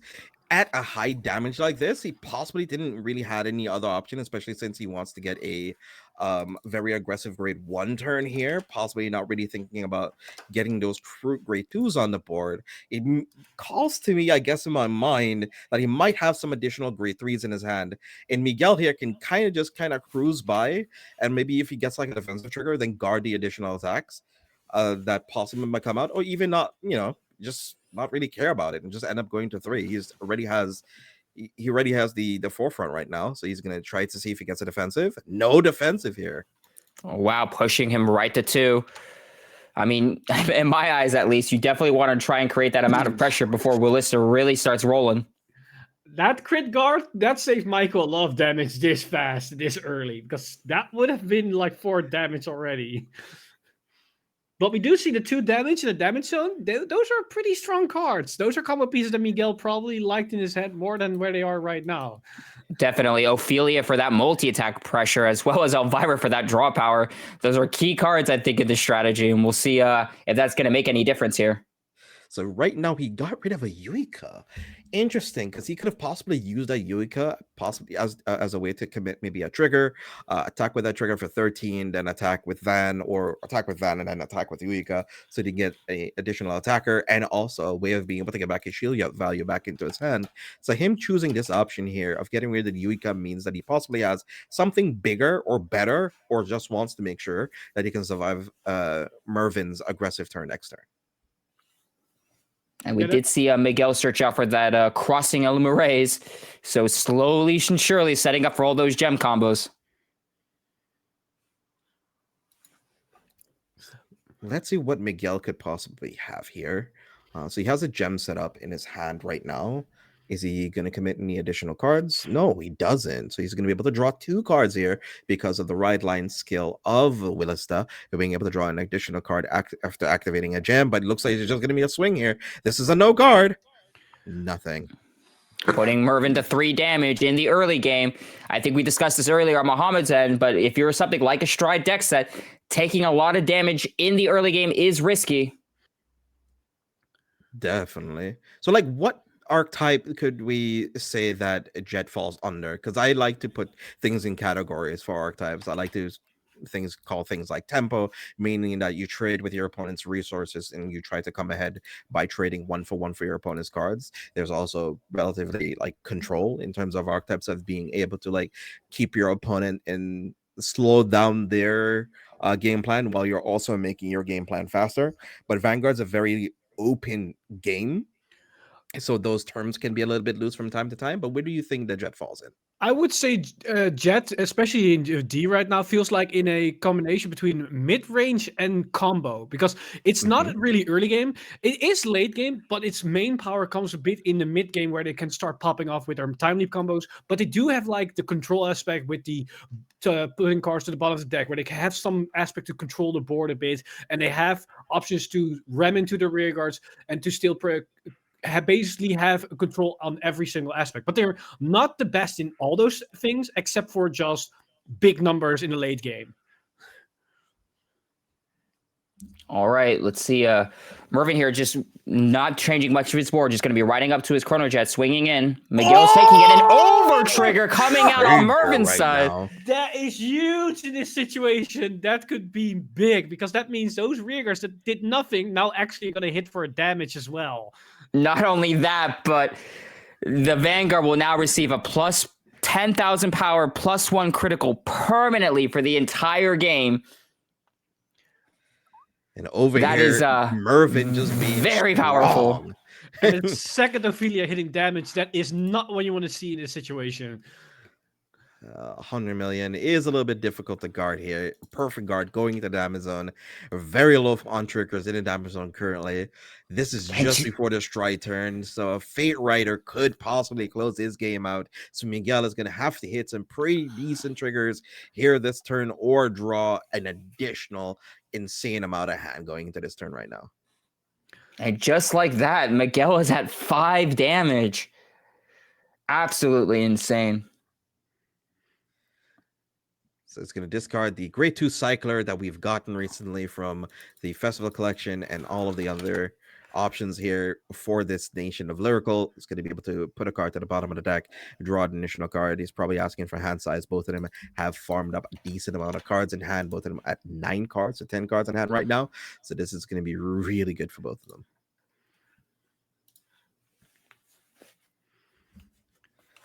Yeah, so now we have to think, right? Miguel is in that position where, all right, I'm at 5 damage. I think it's time for me to try and farm as many cards as I possibly can. So we have Festive Magic Ballista here being resolved. So go ahead, sorry. No, I was just going to say, you know that what might potentially be coming in an upstream, not an upstream, a Fate Rider turn, right? And then the ability just to have it a permanent plus 10k. Mervin has the ability, even if he survives the Fate Rider turn, on the crackback, go into a next stage. So you're like, okay, I need to strategize either A, how I'm going to live the next stage turn / Fate Rider turns, or how I'm able to try and push Mervin over the edge. Yeah, honestly, with the current situation on board, if we're going to be realistic, I think Miguel at maximum has only 2 turns left in him. This turn and potentially next turn if he's able to get the right cards to guard the next Fate Rider turn. Because I believe, already being at 5 damage, I don't think he can survive the following next stage turn if that's happening with 2 Vanguard swings with also guard restrict on top of it, because Miguel only has access to 3 PGs. One is on the damage zone, and if he's able to bounce that PG on the board back, I don't know if he has access to that, because if not, there's only 2 PGs left for him to work with. Right now, one thing to also note too as well, he did commit one of his PGs to the board as well. So there's 1 damage, there's 1 on the board. So he'll have to probably use an Ophelia if he happens to find a 3rd one. He's thinking of maybe pushing up his rear guards here right now. I wonder what he does. This is going to be a very tough spot for him. Yeah, I mean, in your eyes, do you think attacking the rear guards here would be the appropriate play? I don't think these Grid 1s are good targets to attack into because they don't really do anything at this stage of the game. But talking about Ophelia here, looks like he was able to find 1 more. So that perfect guard going back into the deck, sadly enough, actually not even sadly. It's going to be shuffled back into the deck. So the chance of seeing it is going to be remotely a good situation for him since he's not going to drive check before he gets to restand. So it's a guard coming in from Mervin here to stop that attack. It's going to be swinging here for 19. Mervin putting down that Elementary of Sanctitude. That's 1 PG already out. Mervin needs to be careful here because he is already on 3 damage. So 1 lucky crit here that could change the tempo swing into Miguel's favor here. So Mervin cannot be relaxed here, even though he puts his opponent at 5 and hitting the OT, because things can still drastically change here. No triggers double blank here. on Miguel's side. Send that back to deck. Shuffle his deck, restand Ophelia. His front row does get an additional +5 because of his order, but still, it's going to be a tough one here. Especially the Ramona is also going to be swinging in for about, 30 or so. This is going to be a 28k attacker by itself, 33 because of the order. It's going to be able to push possibly him to 5 if he wants to, but Mervin's hand is relatively healthy. He can kind of pick and choose what damage he wants to sit at right now. Absolutely. I mean, if I'm in Mervin's position, right, I have that flexibility. If I want to go to 5, sure, but I could also just keep myself at a low amount of damage, which might be the case here. Pushing him to 4 damage. We'll see how Mervin now responds. Fate Rider most likely going to be the card to be coming down. Yeah, so that's the first thing he can only have access to. Going to discard his balance so he can use his skill to be able to draw an additional cards off of striding here. It's going to kind of blast 1, use Chronojet skill. What do we send back here? Is it Ophelia?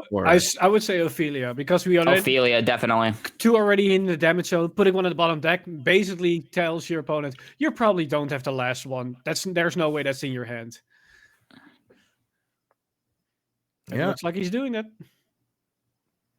So now the question is, can Miguel able to survive this turn and find its option to have a strong potential final turn for himself, as things are looking dire as we move into the next couple of turns here. Mervin is currently contemplating what his attack pattern is going to be this turn, because right now his Vanguard has additional plus 10k power and additional plus crit. We could also think about this in this way too. His hand could also be fake. I mean, it'd been quicker for him to just like call upstream into comboing into other extending cards here. But his hand could also just be attack with Vanguard, call upstream, and possibly get attacked from that way. So we'll see how he commits his hand here now. Yeah, I mean, if you're in Mervin's position here, upstream definitely would help close the game. But if you don't have it, yeah, you're right. It looks like he's looking at a Bali in his hand, because he could change that in a different grade, so he is able to get some time leap options out of it. But that looks like he's not having access to an upstream. So that's honestly pretty good news from me, Michael, to see that. Absolutely, because I think a lot of us know the combo, right? We're going to attack with the upstream dragon, go down into a grade 1, attack with our Fate Rider, use that target, go back into another version of upstream. But it's not being seen here.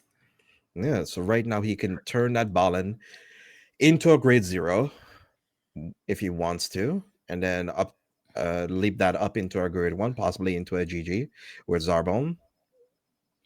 All right, Fate Rider's ability now being activated. Let's see what he time leaps here. He's going for the grade 1. That's interesting. So he's going to go into a grade 2 still. Interesting. Most likely another upstream coming down? Yeah, so he's going to call over the Balin here. Okay, I see what he's going to be doing here. So he wants the GG to be able to hit over for large enough numbers, because it's going to get the additional plus 5k from the Fate Rider skill of being able to target one unit to give additional 5k for every card that's face up in your Z zone after you call it. Very nice here. But of course, we also have to keep in mind, right? The over trigger is active on Mervin's side as well. It's a permanent plus 10k, permanent plus 1 crit. So if now is the time to use a PG if you're on Miguel's side. Yeah, he has to discard the order here. It doesn't have any shield value. Drive checks. We've got a draw trigger. Where are we putting the power? I think you're going to put that on the GG, because that's your last attack. But it looks like he's going to put it on the upstream here. So this upstream is now swinging for 30k, if I do my math correctly. 35, because it's another. It's another. Yeah, it's got 10 plus 5 from the flip, and another 5 from Fate Rider, and then 10 from the trigger, and another 5 from himself. It's 35 here. That is going to be a 28k shield. Then he needs an additional 5k because he guarded with 5 just now. I think in my process, right? All right, you're going to use your upstream dragon effect. What exactly are you going to be getting to boost the GG? I think another GG. Does he have enough soul for that play, actually? Or could he possibly go into a Falkit cat to soul charge a little bit?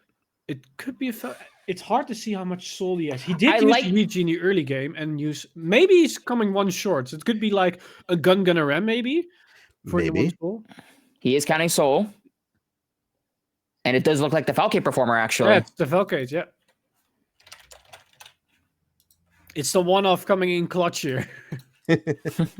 So you can have easy pickings of whatever cards he wants to put in the soul. Since he can choose a grade 3, possibly, he could put that into his soul. So since say that only can choose a card that you don't have of that grade in your soul to put into your soul, you have selection of being able to soul charge into it. Usually used in archetypes like Jejuled. Is really interesting to see of it being able to use in a deck like Chronojet. Yeah, just a consistent way to say, I'm going to recycle cards in my drop zone to be able to fuel up my soul to keep on using my GG effects.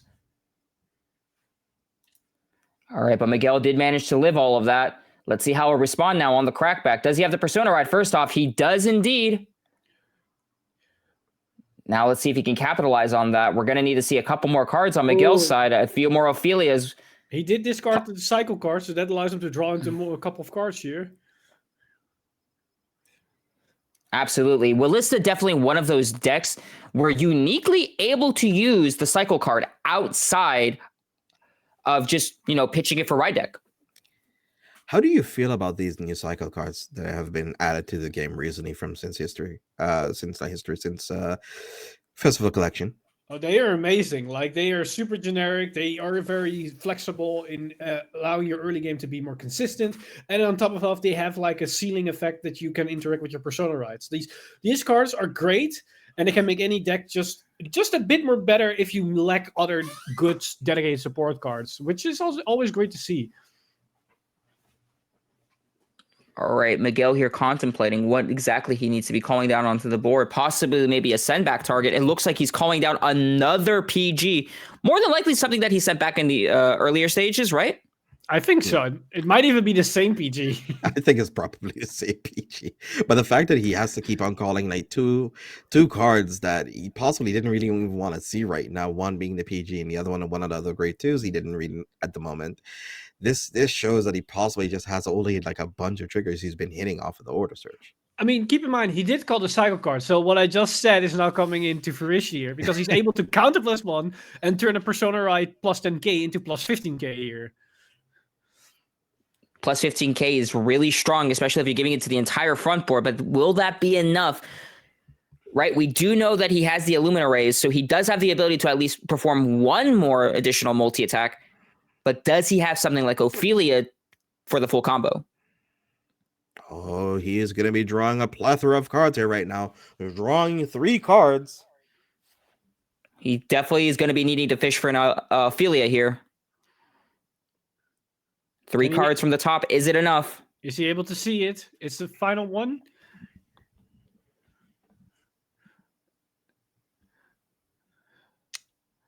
Sadly, it did not find one. But it does mean that his front row is potentially getting plus 20k here because that ability is not It's not once per turn.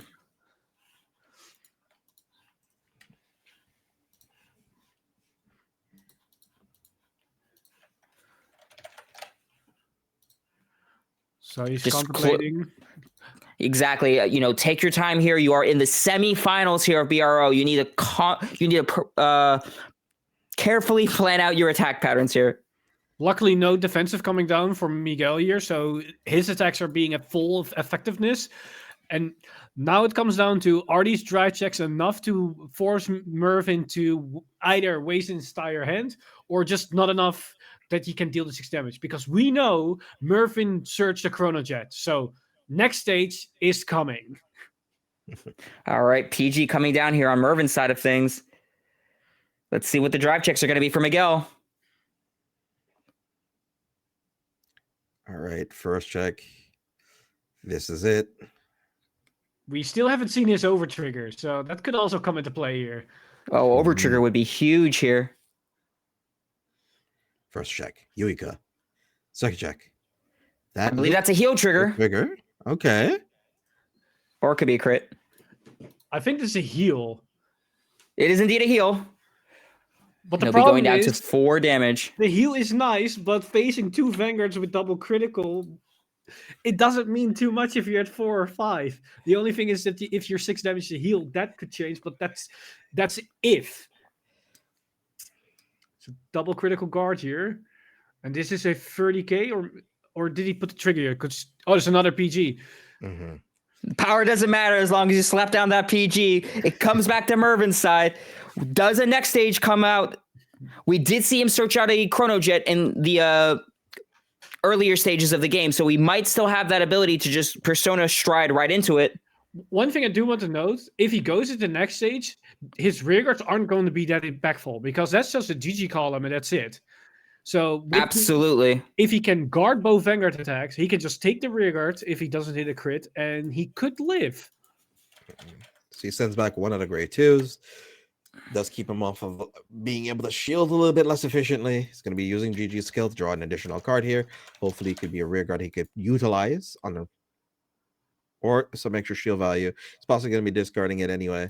He does have plus 10k on his front row due to the craft skill. And it will become plus 15k mid-battle. That's right. Plus the additional plus 10,000 plus 1 crit. Oh my goodness. This looks like he's calling something. It is a risky play because that means he will end up his turn with only 4 cards if he doesn't clear it. Oh no, he's gonna go all in here. That means if he doesn't kill, he has only 1 or 2 cards left if he doesn't hit draws. We'll see here. Next stage is swinging in. That's 28, 38, 48. 48 double critical, triple drive. And I don't think Miguel has a PG anymore. Mm-hmm. Oh, that's right, because he still has the one still on board. Correct. And does he run Elementario or does he run only He does. He He does, yes. But he needs that for the Chrono Jet attack. Miguel is in a very tight position here. Does he just no guard? I feel like we just no guard here, right? And just hope for heal? Or OT? If that's the only option you have, yeah, you might as well just take this attack. And it looks like he might. And that's Critical. another crit. There's a crit! That's 3 damage. Oh no, he needs double heal here. All right, 3 damage coming from Miguel. First. Will it be enough? That's nothing. Second. No! That is And it's nothing. And Mervin taking it over Miguel, advancing to the finals, will be Chrono Jet Dragon. Well done to Miguel, holding up his own against the powerful effects of that game, that turn. Sadly enough, was not able to pull through to pull ahead when he was able to. I think 1 or 2 of the calls of the perfect guard might have put him in a very bad spot. Possibly could have tried maybe just calling a trigger or something on the first affiliate turn, maybe trying to drive check into a PG might have been able to save him a little bit easier in his following turns. Again, it's just me being a tiger mom. I don't know about you guys. What options do you think he probably could have done that turn? In his defense, like I don't know specifically what it would have changed because he called the PG off the Surge 5 and he just want to filter for more triggers. And the first time him able to shove it back to the deck, I can see why. In the second one when he can't, that it's a bit risky because he probably was hedging his bets on drawing it and then filtering your deck for non-Ophelias, increase the chance of drawing Ophelia in your top 3. So I can see that thought process. So I cannot fault him for that. But to be fair for him, the second turn on the Chrono Jet player, it was looking very weak because he had 2 grade 1s that were facing a 10k base, so they were just doing nothing. And him hitting the over trigger there, that was a huge momentum swing there because it shot him to 5 damage and it forced him to to guard every single attack moving forward. And being in that position against a stride deck before they strides is pretty tough. Absolutely, I agree. It's unfortunately one of those situations where you try to play to the best of your ability, but when it comes to something like an overtrigger being checked, it's how the game goes. It does happen. That can happen. That can happen a lot. But I hope you guys had enjoyed that powerful display of how leaping through time, just reaching for your own destiny, as Chrono did, was able to clinch out the game for him. We'll be able to see people clinch out some other games in a second while we move into the finals. Leaping ourselves into the finals. Are we going to be ready? Who's going to be facing Mervin in the finals? Chrono Jet versus what? Only one way to find out. Right after this.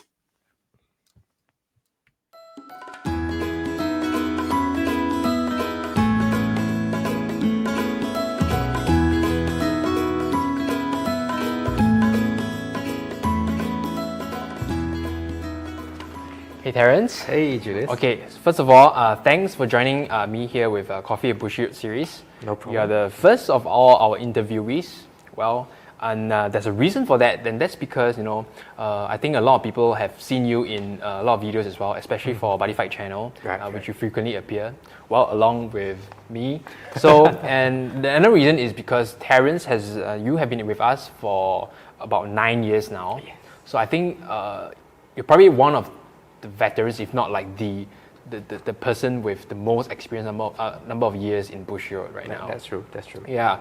So I'm very excited to ask you a bit about the kind of work that you do here with Bushiroad, mainly your current position, of course. Yeah, sure. Yeah. So you are a senior development executive. Yes, that's and can you tell us a bit of the things that you have to do as someone in your role? Okay, not only senior development executive, I'm also a team leader, as you know, for Buddy Fight, and our viewers also know. My job comprises mostly of product management, as well as marketing advisory role. So it's like, main part of the job is, of course, products. We can't have a card game without the products going out.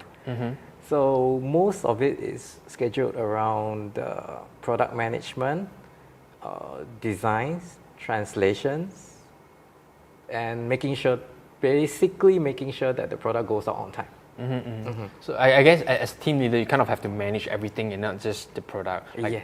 developing the product is like one aspect of it. Yes, Yeah. our development mostly central around localization. So Okay.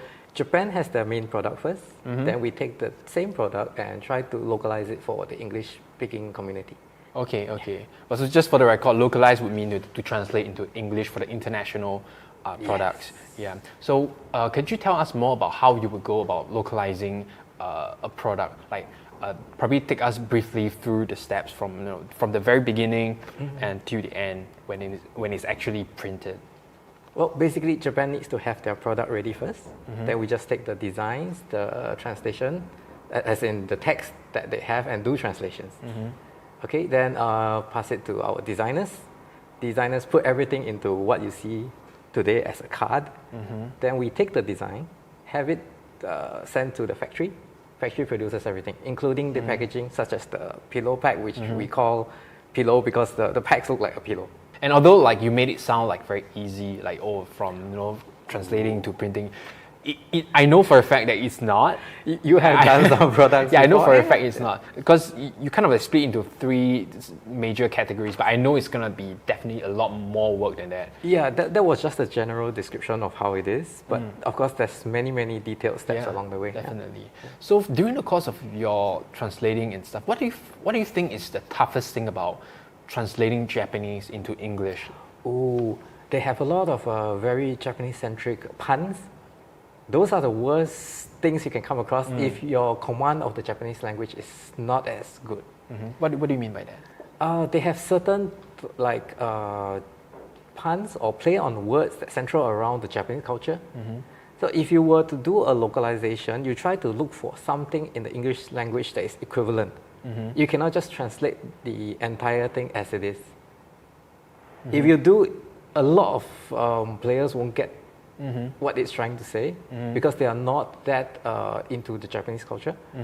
So they will just be, it's just another flavor text. It's just another name. They might not even get it as it's supposed to be a joke. Yes. Because that cultural difference just doesn't get through. Yes. To the Western side, I suppose, definitely. So that would be the toughest thing for you as a translator. That would be one of the most challenging. Toughest is when there's a lot of problems along the way that would cause the release date to derail. Yeah, then you have to do whatever you can to keep this production schedule back on track. Sometimes that's one of the toughest things, is meeting deadlines. When everything doesn't go your way. If everything is smooth, it's perfectly fine. So that would be more on the production side rather than just the translating side now. Yeah. So you have a lot of obstacles on the translating side, and then you also have obstacles on the production side. Yeah. So there's a lot of deadlines to meet. Yes. Yeah. Okay. So that's definitely tough, and I can relate to that. Okay. Then what's the most rewarding thing about your work? Seeing players use your product in a tournament, major or small. Sometimes you just go to a card shop and people are playing with the cards and you say, hey, that's the latest release. Then you'll be like, oh, are they using? Are they having fun with it? Okay. If they are really making a ruckus and just generally having fun, that's the most rewarding thing for a developer. That's true. That's true. Yeah, I suppose when you go and visit card shops or maybe in tournaments and you see that card on the table and you're like, then it brings you back, to the memories of you translating that, maybe in the office. Oh, I have problems with this certain pun, this certain joke. Right. Or that card was changed last minute. We had to make all the arrangements just to make it proper by the time the product is released. They go like, oh, I remember that one. All right.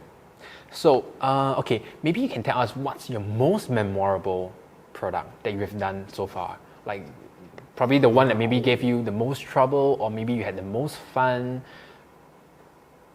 Limited only to Buddy Fight? Or because it could be anything, because you have 9 years worth of experience here with Bushiroad, and I understand you do other titles as well, such as Luck and Logic, and I think a bit of Weiss Schwarz as well. in fact, I've actually handled every single English card game localization up to now. Oh. If I didn't start it, I would have participated in it at a certain point in time. Okay. In fact, most of the English card games, I think I was one of the starting members when they were doing the localization. Also, like the first English product for every game, like probably BT01 or TD, the very first series, TD01, BT01, that would be all you. Yes, except for Luck and Logic. Luck and Logic, I was already team leader by the time that started, so I only checked. I did not actually do the translations or the localization part. Okay. But other than that, yes, I started most of the English card games, Weiss Schwarz, Vanguard, Cardfight. Yeah. All right. And after that, once after starting the localization work and maybe the production work, once there are new staff on board, I will train them and then let them control the production. Then I'll move on to other projects, of course. All right, that's cool. Right. Okay. So along the way, as you can see, there's a lot of products that I've covered in these past 9 years or so. So you want me to narrow it down to one? I mean, you can give us a few if you have. Like this, whatever comes to mind would be your most memorable product. Now, the most memorable one, I think it's a bit out of the ordinary. It's because it was English Weiss Schwarz, the Attack on Titan set. Okay. It was a big challenge for the English card game because the English version released 1 month before the Japanese version. Okay, that's gonna be rare, right? Because usually it's gonna be Japan first, and maybe like 2 weeks or 1 month later, then we release the English version. If at all, because Weiss Schwarz, we don't have all the titles in the English version. Sometimes it's due to copyright, sometimes it's due to the popularity of the set. Some sets will not sell as well outside of Japan because it's not as well known or as popular. Yeah. But Attack on Titan, that's a worldwide renowned title. Yeah. So at that time, I was given the instructions, English version is going to release 1 month before the Japanese version. Okay. And it's something that we have never done before for the English version. Okay, I would say that's memorable. Any English version. So it's like, what? Really? Was the first reaction. Okay. Yeah. Because I wouldn't say it's impossible, but the logistics of it was that Japan will need to finalize every single data before I can work on any of the components. Yes. So the biggest risk of doing something before the Japanese version is that once you have finalized all the data, the factory is printing, if Japan makes any changes to the Japanese set, we will not get it in the English version. Yeah, it's the biggest risk of all. Okay, so can I ask, why did they do something like this? Something so out of the norm. Like, what was the reason behind that? From what I heard was that Attack on Titan was really popular overseas, so they decided let's do something phenomenal for this set. The English version will come out before the Japanese one. Okay, so simply it was just for the fans. Like, oh, okay, it's super popular in the Western world as well. Then just get this out earlier than the Japanese version. Yes, and it's something the fans can brag about in the English community. Hey, we got ours before the Japanese set. Yeah. Yeah, because usually it's the other way around. Yes. So even at this time, sometimes the simultaneous release is going to be quite difficult because of Japan's very short lead time for data, for designs. Overseas, we have a lot of logistics issues, considerations before we can actually send data for print, finalize all the data. So it's going to be a lot tougher. Okay. So the schedule for this English Attack on Titan, how bad was it? Like how much of a rush were you in? Due to this sudden arrangement. I can only say that for this particular set, it was a good thing at that time I was living in Tokyo, Japan, and working in the main office. Because at any point in time, I had to get up from my seat, run to the Weiss Schwarz team, the Japanese team in the office, and just discuss every single detail. At that time, I think we were one floor apart. If I remember correctly, we were one floor apart. We were definitely on different floors. My office was, I think, one floor higher than the Japanese Weiss Schwarz teams. So at any point I needed anything, it would be leave my seat, run all the way down, iron out all the details, get back to. No, somebody out there will say, why don't you just call downstairs? No, some things you need to iron out in detail and have all the details straight. Yeah. Because any single mistake there would cause the entire set to be different from the Japanese one. Exactly. Right. Yeah. Okay. So that's one thing. So that's something that's manageable only because you were working in Japan at the time. Yes. Oh wow. It is going to be very difficult, very challenging if we were to attempt the same thing. And since you mentioned it, I understand you worked in Japan for a number of years. How many years was that? 5 or 6. 5, 6 years. Yeah. So 5, 6 years of your years working in 5, 6 years out of 9 years working in Bushiroad. 5, 6 years was in Japan. Was in Tokyo, Japan. Yeah. Tokyo. Wow. Working out of the main office. Okay. So I'm a little bit curious. What's the cultural working difference? In Japan and then in Singapore. Like, what's the main difference do you see? It's more of the working culture, I think, and mostly because Japanese tend to be very polite. So the place is mostly quiet. It's a lot more quiet than any other office than I've seen so far. So and people tend to like to finish their work before they leave the office. So some employees tend to leave like 8, 9 p.m. at night, just because they finish their work and then they prepare for the next day's work. Okay. So it's slightly different from overseas, where there are certain companies that, of course, once it's time to knock off, you go home.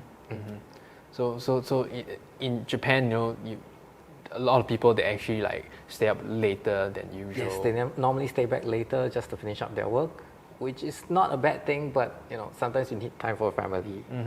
I guess you kind of like have to balance. Yeah. Some days you might have to stay because you have to stay, but maybe other days you can take it easier and then you just take it easier.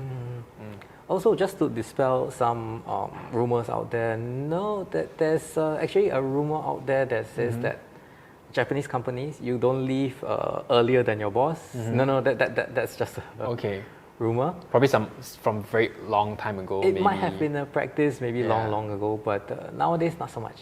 Okay. I mean, the boss sometimes leaves earlier than most of the staff because sometimes they have maybe business dinners, business appointments. They need to talk to other companies or have their own appointments. So yeah, it's definitely not that true. Do you have any kind of tips or advice for people who might want to do translating for a job?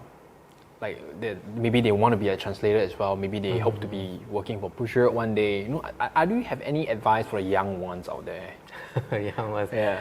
If they are young ones, they are still a bit away. But for tips, all I can say is first you must get your Japanese language up to par.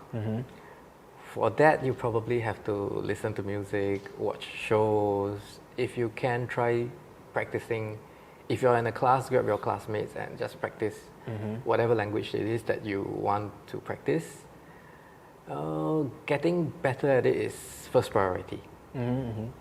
Then after that, practice a lot, I guess. Listening to music, watching shows, reading books, or even if you're starting out in Japanese, reading manga. That's one of the easiest ways. Go for the lower age mangas like Buddy Fight. We have Koro Comic. Yeah, the Japanese magazine. Just get a copy and just try to read whatever's in there. Then after that, JLPT, the Japanese language proficiency test, pass, or if you can go all the way to level 1, that at least shows your employer that you have the skills. Yeah, I wouldn't say it's absolutely necessary because as with any language, just being able to speak it, write it, it shows that you know the language, and then from people who know the language will know what level of proficiency you are at. So I guess it's just good to really just show it. I can do it. It's just documentation that you know. Yeah, because from what I know, I think Terence, you don't have any JLPT at all. No. Definitely, and yet everyone who needs help with Japanese in offices, they just go to you. Yeah, because if you stay in the country long enough, it becomes natural. Yeah, exactly. Yeah. So it's, I wouldn't say we wouldn't say JLPT is absolutely necessary, but it's just good to have. Yes, it's just to show, because I think people that's like kind of like official verification that you can do, you have proficiency in this language. Also depends on your employer. If your employer really requires a proof that you do know the language, but there are companies out there who actually just test your proficiency during the interviews. Yeah. Right. So it again depends on the company who's going to hire you. That's true. Yeah. So Terence tips for everyone is just immerse yourself in the language, in Japanese language if you want to translate Japanese for a living. Or if you want to translate other languages, just same thing. Learn, adapt, be really good at it. At least a normal conversation. Yeah. And I suppose the kind of things you're translating for matters as well. Like you can be interested in Japanese language, but you also have to be interested in, let's say, the anime and manga culture if that's what you want to translate. Yeah, because if not, you might not get the puns or references. A lot of references and connotations that come with a lot of different words. Right. Yeah. So I suppose if you want to be working in the industry, I guess you have to be interested in that industry as well. It's definitely a plus. Yeah. Because if not, a lot of things you just wouldn't get. Yeah, it just goes over your head. Yeah. So thank you so much for sharing all your insights here with us. No problem. Thank you. Yeah. Because as one of the longest standing employee of Bushiroad, you definitely have a lot of valuable experience to share with us. So thank you so much for the interview today. And I think we'll just, I think that's all we have for today. Yeah. So thank you so much. Great being here. Yeah, thank you.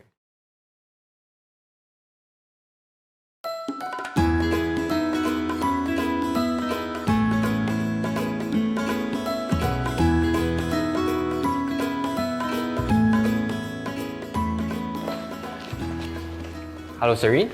Thanks for joining me in this Coffee of Bushiroad series. Yeah, I understand you have been with Bushiroad for like a couple of months now, at this time of shooting. Yeah, and you do marketing for Vanguard. Yep. Okay, so as you can see, we have prepared a little bit of snacks and coffee, tea, and some drinks for us. Yeah. So before we begin the interview, what would you like? Coffee or tea or just water for you? Tea. Tea? Yep. Okay. Thanks. Okay, all right, Serene. So you are the marketer for Vanguard. So maybe you could market to us, just a bit of the kind of work that you do on a day-to-day routine. Okay, I do. As a marketer, I mainly do the marketing materials. Then, so there's like you manage the stuff that goes on to social media, and then you do newsletters, and then you also liaise with other departments like the design team, the video team, to make sure that you get accompanying materials to put together. They go together to present to fans. Okay. Content. Yeah. So you actually do have to communicate with a lot of different departments for your job as marketing. Definitely. Okay. Because as marketing is not everything comes out of the marketer alone. So like say for example, the banners, definitely you need the design team, and then if there are video showcases, then there's a specialized team for that. So, I mean, I think that's also one of the good parts of being a marketer, because, I mean, you get to work with many people while wearing many hats. At the end, you get something nice to present to the fans and viewers. I think that's a nice end products that you can get out of marketing. And then as the marketing in charge for Vanguard, which is one of our best-selling titles, do you ever feel like the pressure to perform, as compared to, let's say, you were to handle something else? Would you feel like, oh, I need to step up my game all the time because you're feeling all this pressure? I would say half on this. It is natural to feel pressured to deliver more results as compared to other products. But at the same time, from a marketing standpoint, you have a lot of data to work with. So it's good that I'm thankful that I have more data and insights to look at and to see, okay, so from there, how can I improve, or what kind of new things I can present to everyone. Yeah. Okay, now I understand as marketing, you deal with quite a bit of sensitive information, especially information probably from Japan. But is there anything that you can share with us? That how were you able to use the data that you mentioned in order to do something like a marketing campaign? Actually, for data, it can come in a variety. So say for example, you can use like sales statistics to look at how did each past product perform, and then for other initiatives, you can look at what kind of campaigns have been done before, how did they perform. They are not materials that spoon feed you answers, but it is something good for you to infer from and work something from there. Yeah. Okay, so I guess as marketing, you actually have to work a lot on data as well. Okay, at least for this industry, it is not entirely e-commerce based. So I would say the reliance on data is still there, just that I personally, in my opinion, it is not as much as, So like say for example, if you're an e-commerce based company, most likely even your sales, everything, it's all online, and those data you have to rely on more as compared to non-e-commerce platforms. Your data is separated and you need to piece them together and figure out something. Actually, you raise a very good point, because our industry, they don't deal directly with digital goods or even ordering online on a website. Because if we do that, you can easily track all the data, and then we find out how we can improve our services to our players and customers directly from the data that we can gather. I guess there is a challenge in our industry, like how to get the data from physical goods. Yeah, it can be said that way. I understand you held a previous job prior to joining Bushiroad as a marketing position as well. Are there any main differences between that and this one? My previous company mainly dealt with e-commerce, and unlike in Bushiroad, which is more of a brick and mortar business model. So I mean, as a marketer, definitely it is something that I will adapt to and work out and see what kind of marketing strategies that I can execute to make sure that it is suitable and appropriate. So what made you think of joining the marketing industry? Because you held your previous job as marketing, now you're marketing as well. And I guess you believe you are on the right track, or at least the right career path. So what made you decide to join the marketing industry? I would say marketing has been something that interests me for a long time already. And I can safely say that the marketing industry is one of the industries that can handle my wild imagination.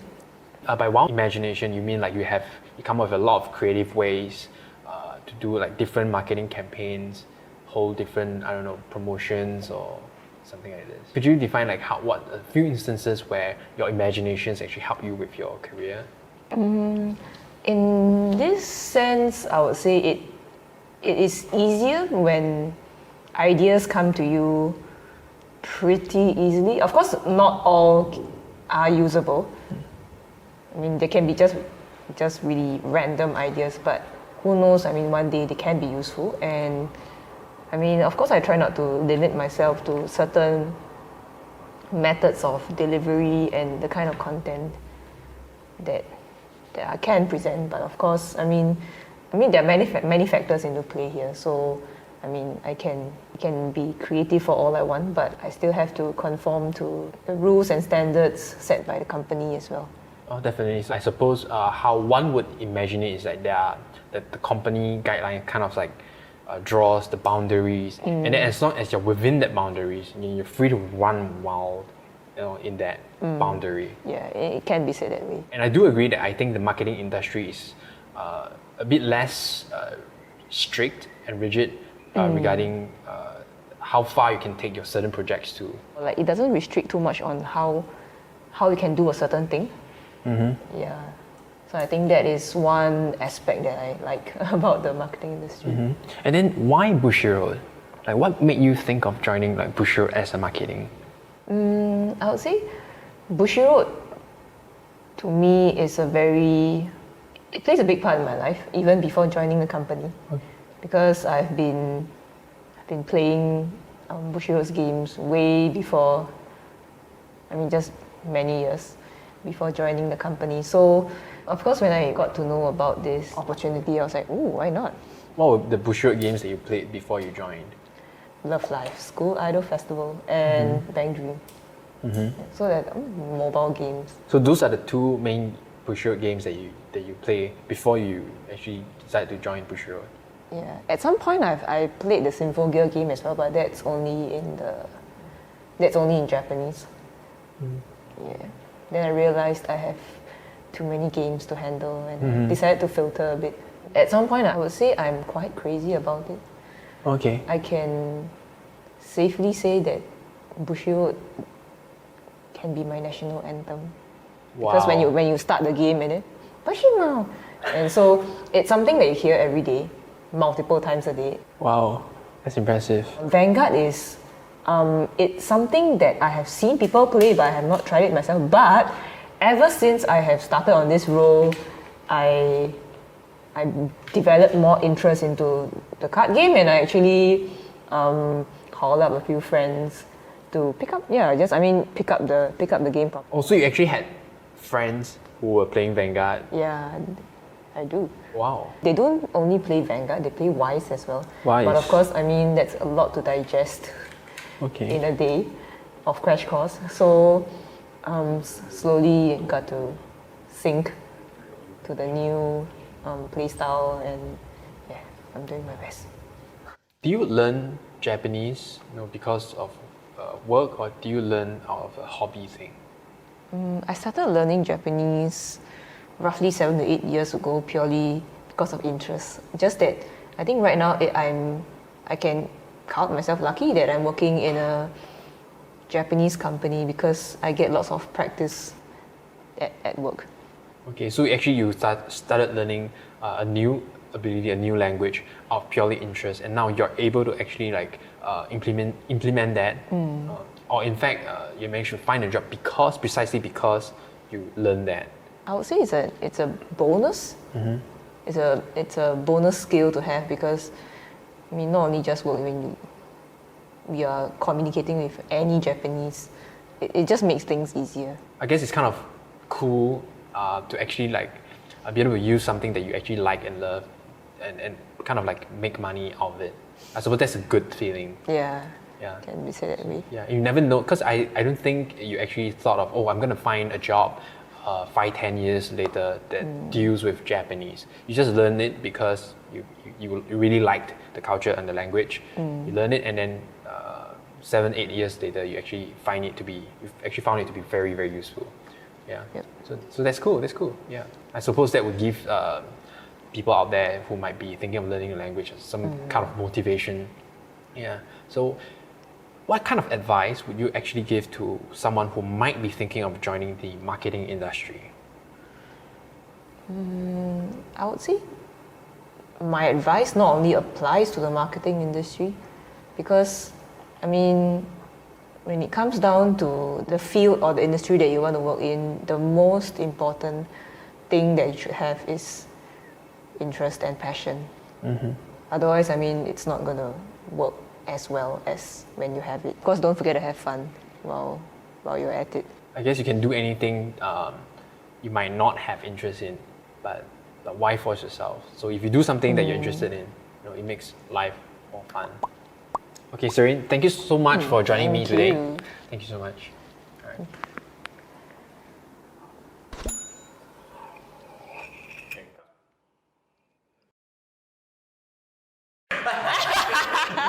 That's not actually, by the way. It's gonna be sent to the group.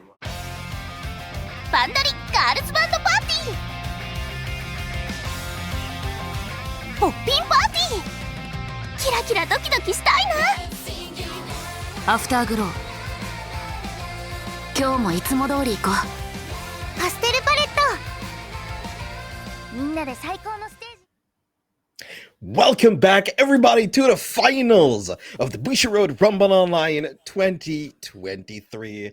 Back here is JJ again for the finals. We're back here with Fuzzy Paradox. We're here back with Eric. What's up, you guys? What's going on? Are you guys ready for this? I'm ready. Homie, I'm so ready. I'm hyped. Awesome. So we have to be a bearer of bad news here for a second. Bad news bears all around. Sadly enough, it will be with unfortunate regrettableness. We'll have to announce to you guys that the previous match of Miguel versus Mervin, they had some actions taken during that game that yours truly and a couple of our stream judges didn't get a chance to pick up on. And thank you guys to the viewers of home and being able to keep up on this. So thank you for holding us accountable. Sadly enough, it is not gonna be for Mervin, but it is gonna be Miguel going into the finals. So sadly enough, Chronojet is not gonna be making it, but it's gonna be Wallista versus Messiah for your finals match going into it. So first things first, I want to thank all the judges for all their hard work. Thank you guys to the viewers at home for making sure to keep the guys on their toes and P's and Q's. Without you, we definitely wouldn't have this. So chapeau. Well done, guys. Well done. Now we'll take a look at the deck list first. For the last time going into this, going over anything, scrounging to find in little details. Let's take a look at them.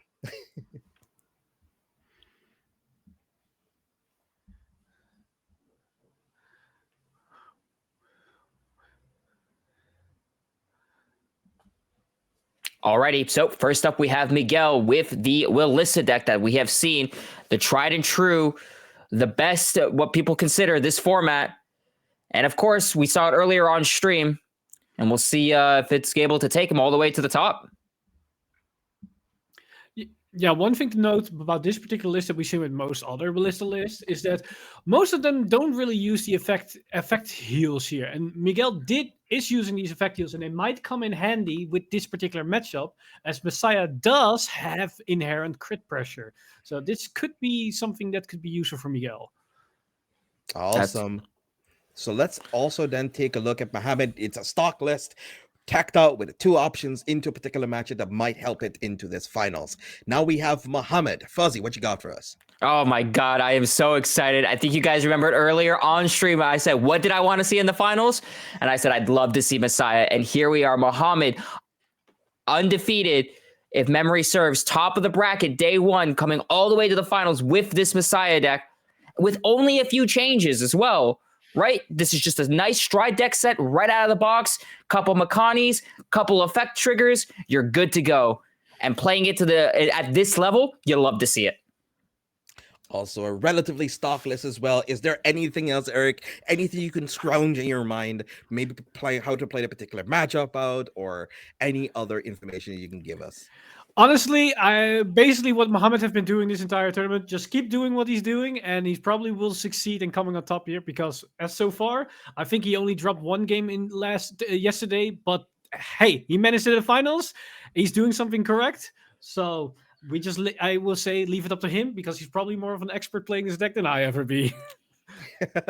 Awesome. Actually, you can bring it over to us, and then we can kind of talk a little bit about the matchup knowledge, talk a little bit generally about the day and everything. How do you feel that this matchup kind of breaks down between it? Who wants to go first? What do we feel here? I mean, Fuzzy wanted to see Messiah, so I let him to go first. Thank you. Well, it poses an interesting question, right? So in a stride deck, you normally do want to try and go second, right? You want to try and get that first stride. It's interesting because against something like Willista, who also wants to try and go second to try and instigate that multi-attack combo, right? It might be something completely different. Both of these decks, in my honest opinion, are decks that enjoy going second, trying to create a massive amount of advantage in the early game with something like Willista, or I guess in the same case like Messiah, being able to call multiple rear guards. But in my honest opinion, it's going to be anyone's games. It really does come down to that. Yeah, it's a funny dynamic that they're both somewhat going second decks, as Willista has that, I believe, the grade 3, or either the order says that you cannot multi-tag one additional time if your opponent isn't grade 3. But the difference is, though, that Ballista's grade 3 turn, if they go first, has 4 attacks, whereas Messiah's grade 3 turn, if they go first, is essentially a Vanguard swing and maybe rear guards. So there is some discrepancy of what happens if either one going first instead of going second. So if Willista goes first, that's a big change. So I feel like Messiah's hoping to go first just to make sure that he has to deal with only one powerful attack turn before he can capitalize on his stride power and his crest power here. Do you feel like the locking and being able to bind possibly a targeted Ophelia, which is one of their key restanding angles, that you can kind of slow that down by a little bit? Do you think that's going to matter a lot in this matchup? It could. We have seen time and time again, sometimes what happens with Lista is that you just don't get all the pieces that you need. It is a very combo reliant deck, a lot of pieces in the puzzle of Willista. So having that ability to possibly get a few problematic cards off the board, and then maybe something like Willista not being able to recuperate from that could matter. Yeah, we saw it in the previous match against Jet that was able to send us Ophelia back to deck. The only difference is that sending it back to deck, there is a possibility that Willista can grab it back with its search capabilities. Whereas in Messiah's case, once it's removed, it is gone for the rest of the game. So it makes it a lot harder to get back those resources.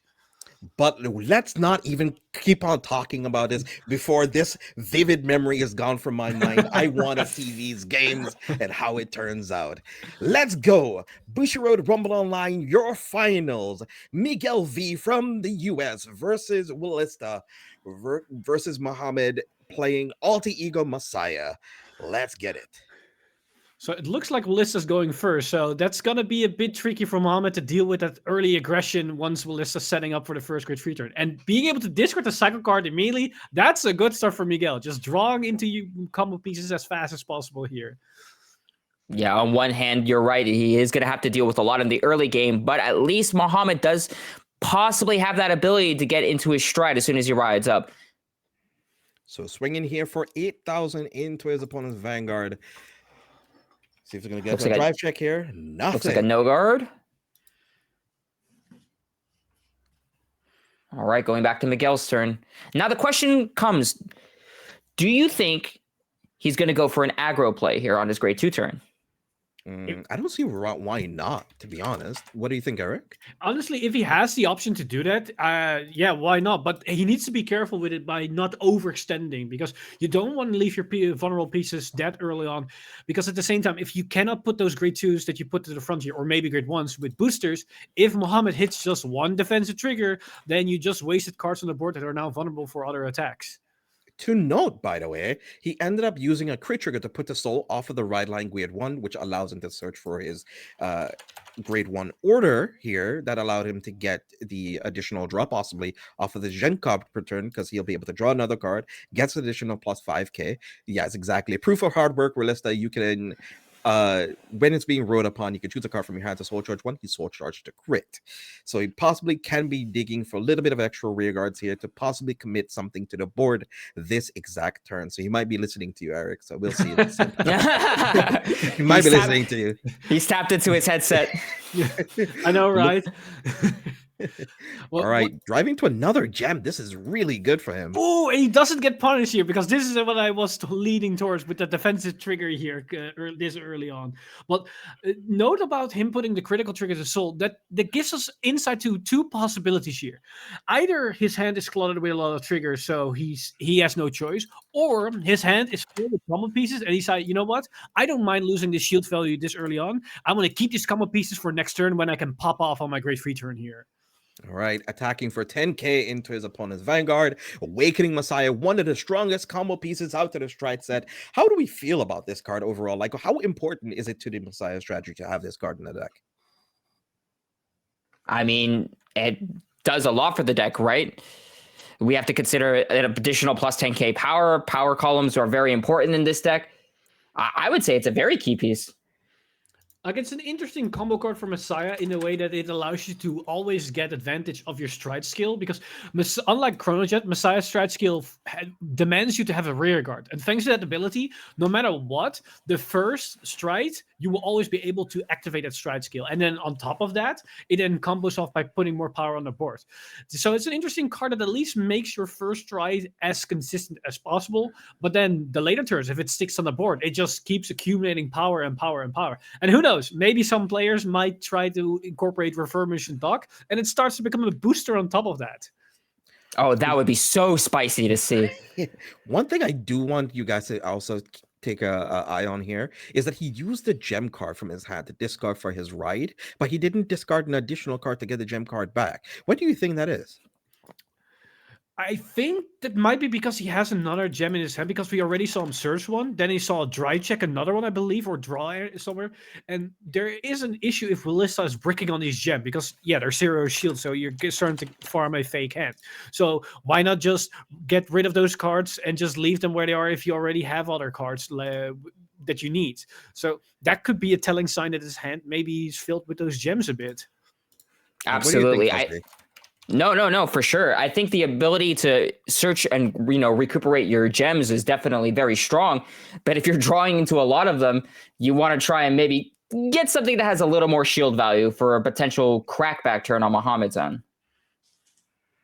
So we see 2 Elviras hitting the board, 1 in the damage zone. So he's managed to find 2 out of the remaining 3, which is kind of surprising here. So 3 draws, which is pretty good for Miguel to set up his board, but also to potentially guard against the first try turn of Muhammad. Because keep in mind, both players are still at 1 damage in this mid game segment. So that means Muhammad is most likely going to get at least 1, maybe even 2 to 3 stride turns in this game. Oh, he's got the full setup here. We see the Fiona, we see the Ophelia, the Yuika, Elvira. The gang is all here. Exactly. He almost gave plus 5k to his Yuka here for a second, but it only gains the plus 5k when your opponent's Vanguard is grade 3 or greater. So that would have been a very awkward guarding pattern right there. So you want to make sure not to make any mistakes going into it. Yuika, one of the really cool, interesting combo extenders of the archetype, being able to protect some of your utility cards, especially if you end up calling them off of your gem grade 1s, the crossing Illumirays.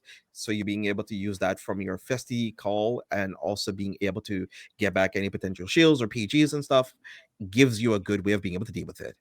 Ooh, and Miguel here getting a heal trigger going back to 0 damage. That's really, really going to matter depending on Muhammad's turn. And then JJ, oh my goodness, I was going to add something else, but he looks like Miguel is going to be adding a crit here instead.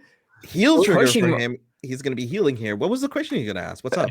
Well, it's less about a question, but I was going to say, one of the things I like about Yuika here is that it allows Miguel, to have that option to bounce Ophelia back to try and get around Muhammad's lock, right? While still maintaining that card in their hand.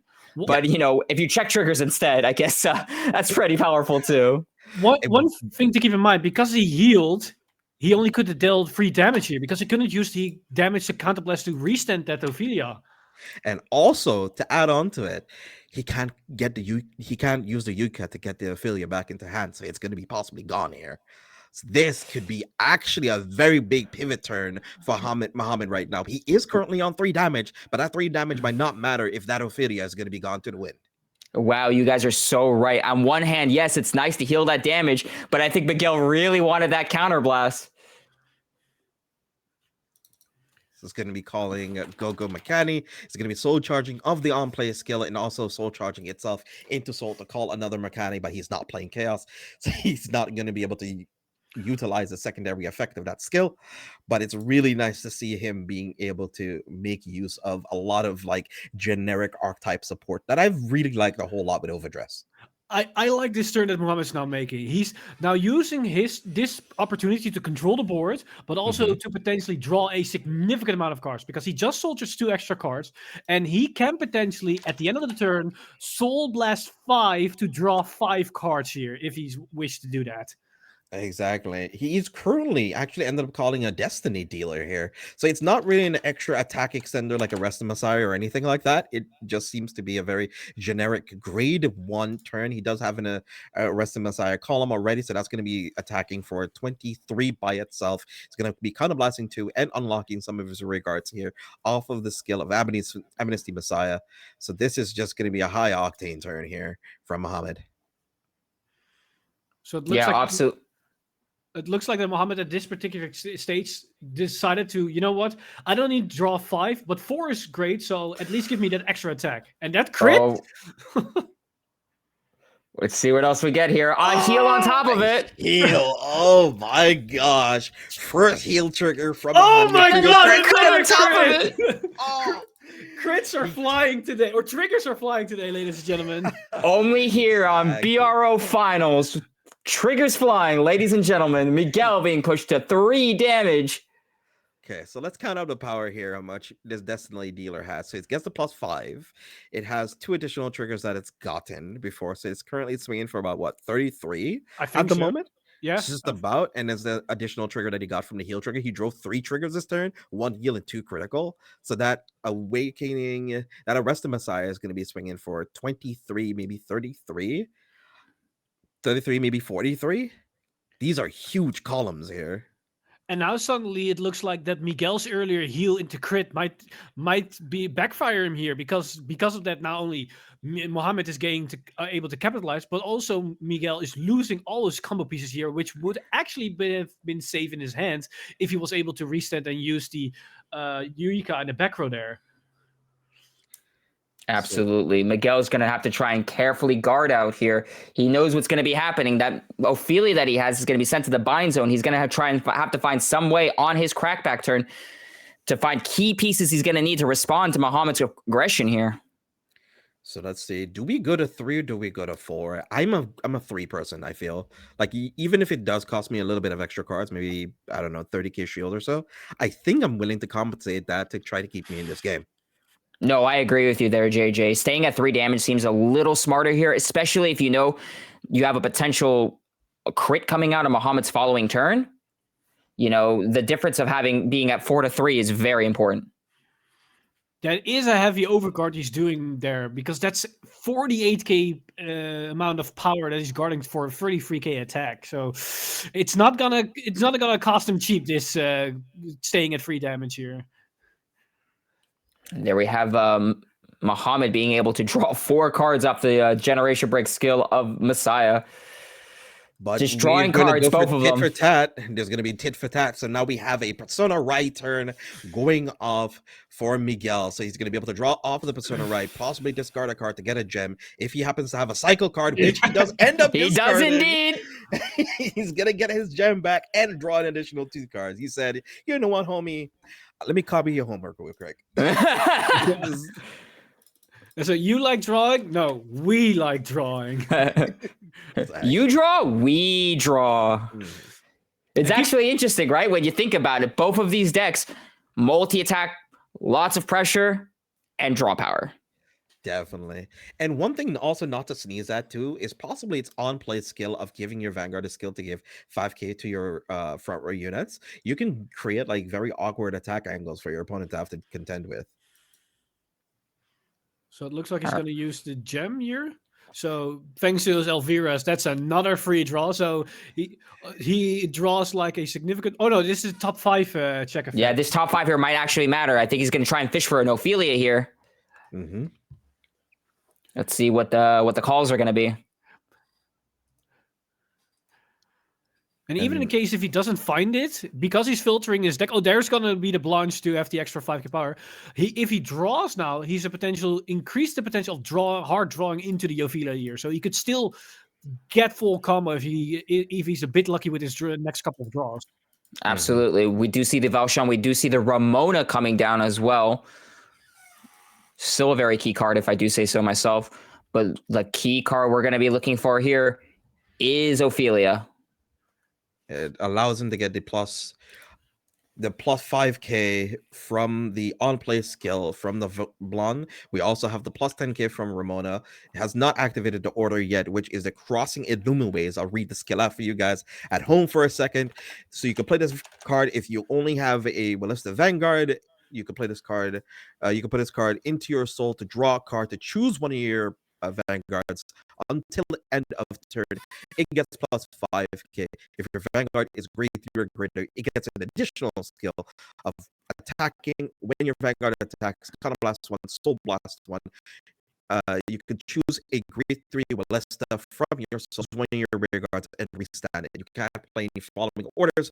So since Ballista used to have some early mechanics and earlier sets of it being able to manipulate multiple orders in a turn, now you can only just use this once after this. Also to note that it looks like he couldn't find an Ophelia here, so this is going to be a 4 really strong attacks, right? So we have plus 15k, plus an additional 20k, and then I think another additional 5k off the Utica, if I remember correctly. So, these are still... Yep. So now it's going to be guard 1.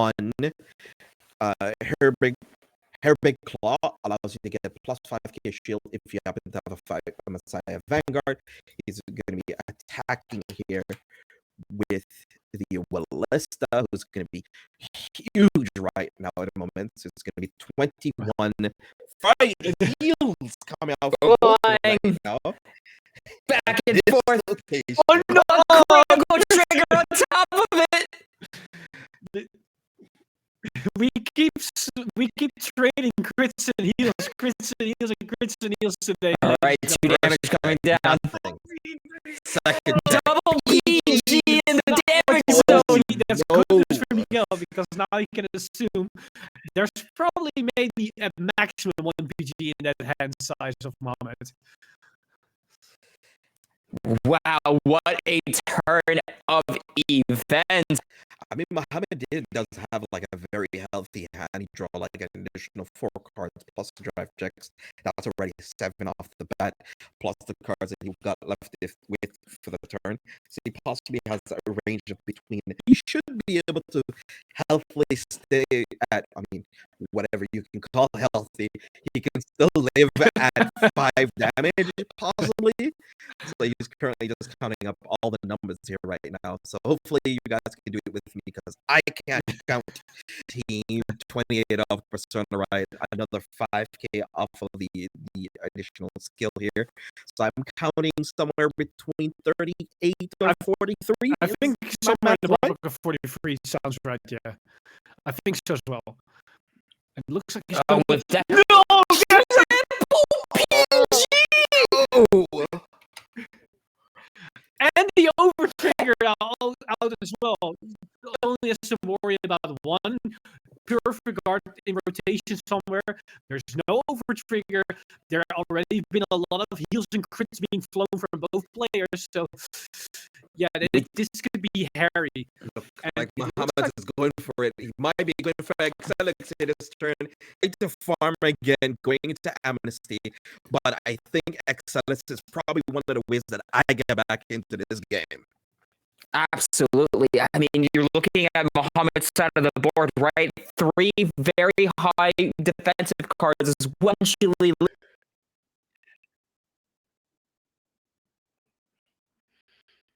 get a Ramona. I was actually going to ask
No, don't say that, JJ. No, but in all seriousness, I want to thank all of y'all for tuning in and stopping by. We're gonna hopefully happen to have a player interview on relatively soon. But is there any other takeaway that you, Eric, were able to take, any nuggets that you might want to share with the audience at home? My main share, and this is also speaking from a personal experience and from the players that are around me, is to be prepared for everything that can happen. In a card game, the cards you expect to draw, they might not happen. The opponents you might face, the decks that you are preparing for, they might not happen. As we saw with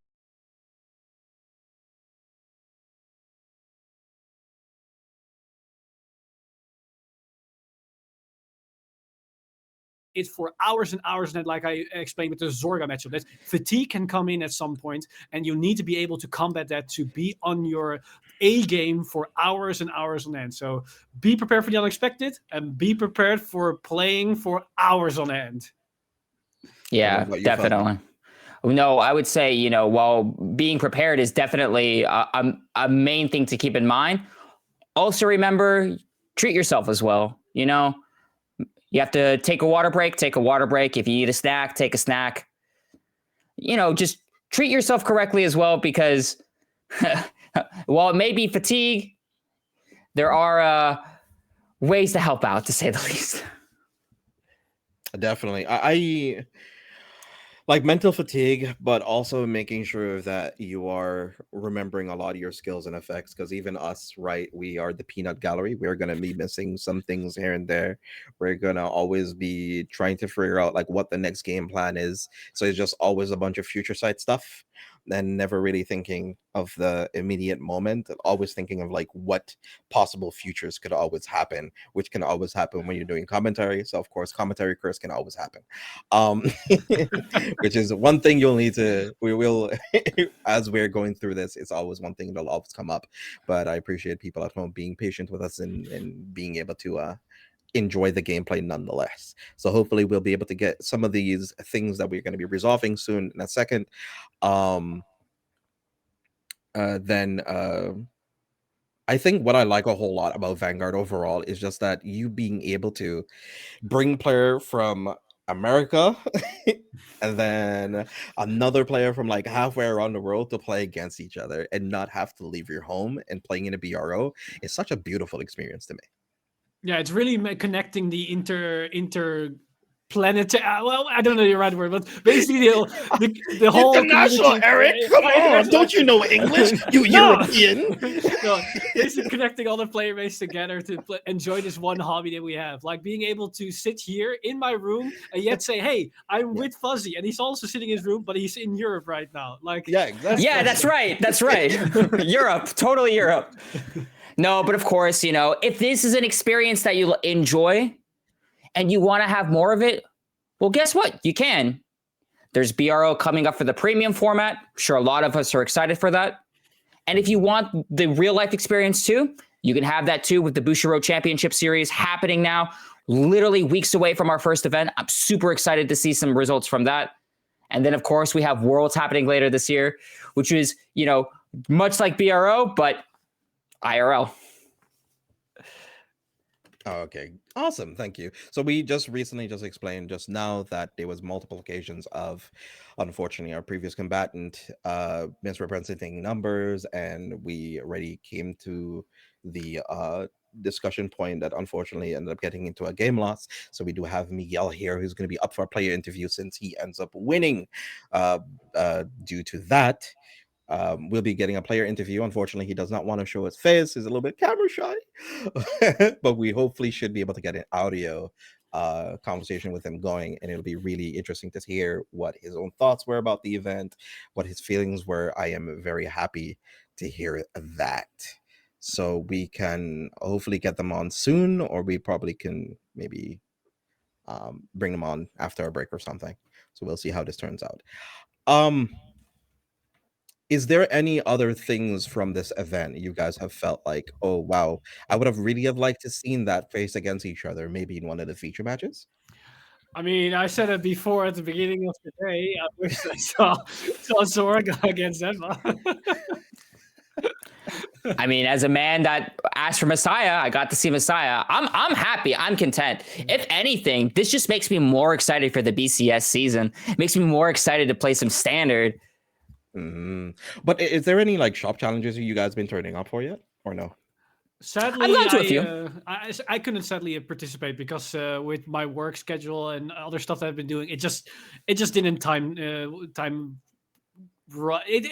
was awkward in the timing. But I will be there for BCS. I will be there. What has been your shop challenge experience so far, and what formats have you been playing, Fuzzy? So I've done so far only standard and premium, and you know they've been good. My area tends to be pretty competitive, I would like to say. You know, there's a lot of back and forth. A lot of people like to play very high level, very high octane, and it's some of the steps that I like to see. But at the same time, you know, I take it more so as a learning experience than anything else. It's this type of time that I like to see, okay, what deck do I feel comfortable with going into this upcoming meta, and try to adapt. Because now that I know that people are trying to play at a very high level, in my mind, right, I'm thinking, okay, because people are playing at this level, I can try and experiment here with a couple of intricacies, with a couple of things. Maybe there's one particular playstyle that I like. Let me try to adapt to that and see how it does in the metagame.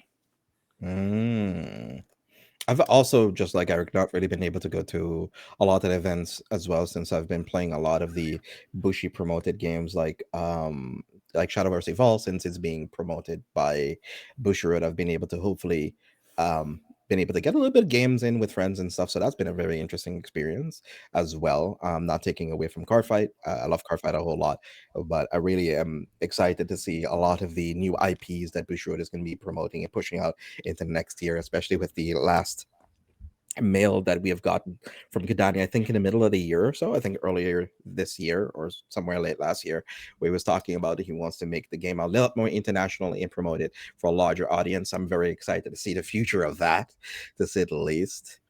Hey man, all they had to tell me was there was a whole clan around dragons, and I was sold. Especially getting into Dragoncraft. What about you, Eric? What craft are you going to be? I'm still wondering. I've played like a couple of games of Shadowverse, but I believe it's called the one that uses ghosts and skeletons and resurrected drops. Basecraft. Basecraft, yeah, that's one. That looked very interesting. Okay. All right, cool. We have from the voice on high have been told we're going to be taking a break to pay some bills. And then we'll be back, hopefully with a player interview, and then we get some issues, we'll get some stuff resolved. And we'll be seeing you guys soon after this. Don't go anywhere. We'll be right back.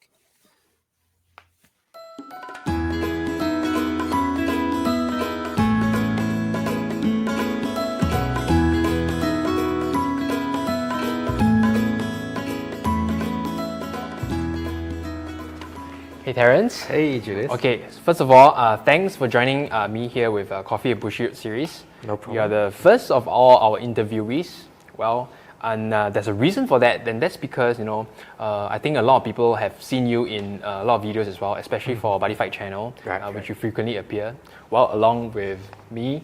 So, and the other reason is because Terrence you have been with us for about 9 years now. Yes. So I think you're probably one of the veterans, if not like the person with the most experience number of years in Bushiroad right now. That's true. Yeah. So I'm very excited to ask you a bit about the kind of work that you do here with Bushiroad, mainly your current position, of course. Yeah, sure. Yeah. So you are a senior development executive. Yes, that's and can you tell us a bit of the things that you have to do as someone in your role? Okay, not only senior development executive, I'm also a team leader, as you know, for Buddy Fight, and our viewers also know.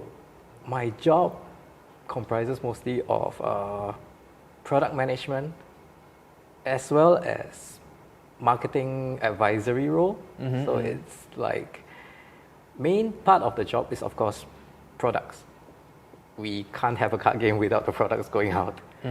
So most of it is scheduled around product management, designs, translations, and making sure basically making sure that the product goes out on time.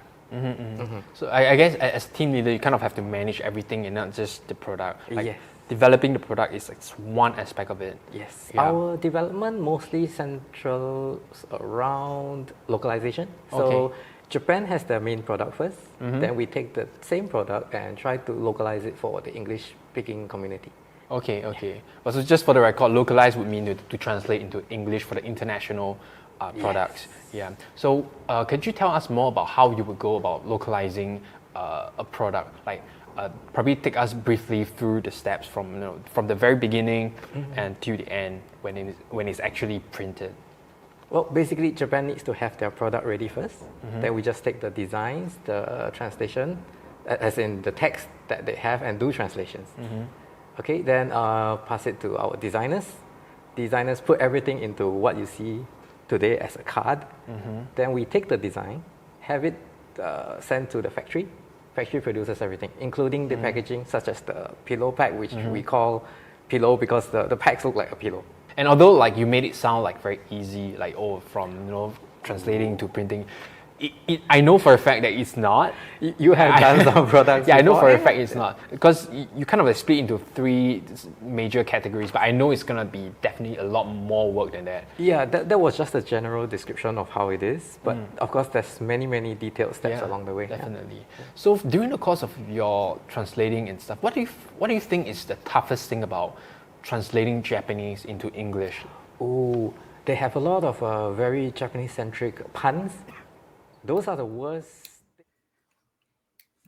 Welcome back, everybody, to Bushiroad Rumble Online 2023. It seems that we are professional mimes because we have been educated in the school of mimicry, and most of you might not have caught on to a lot of what we discussed before.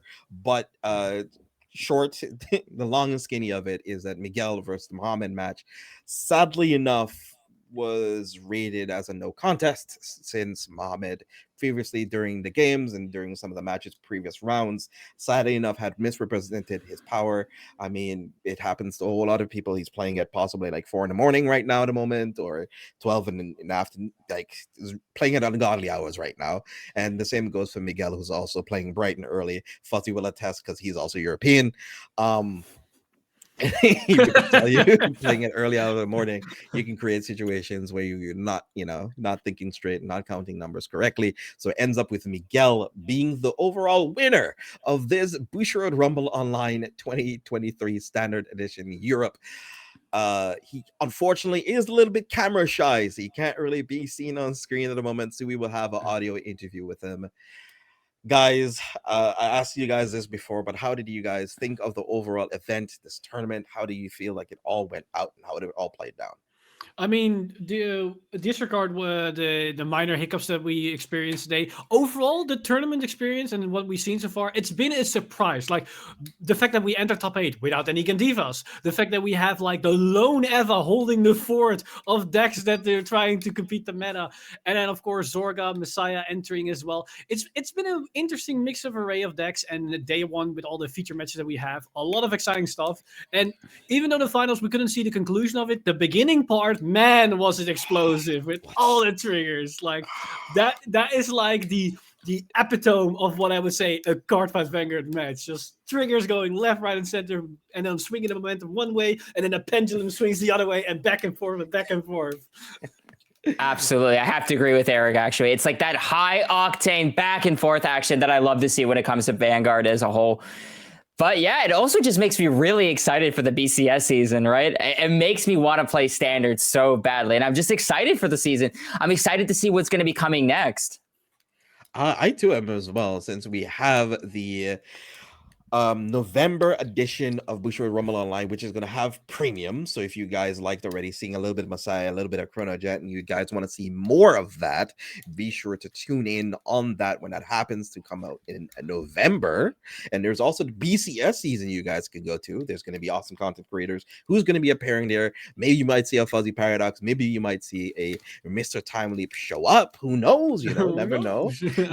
Never know. Maybe you could time leap them or lock them into the next dimension, you know? You never know.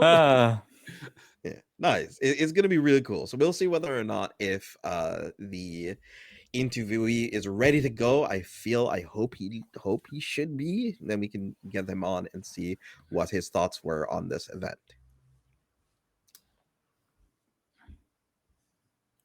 But what did you guys? No, go ahead. So what did you guys feel about this whole time overall, joining and taking part with Overdress? Like, how did you guys feel about this whole event as a whole then?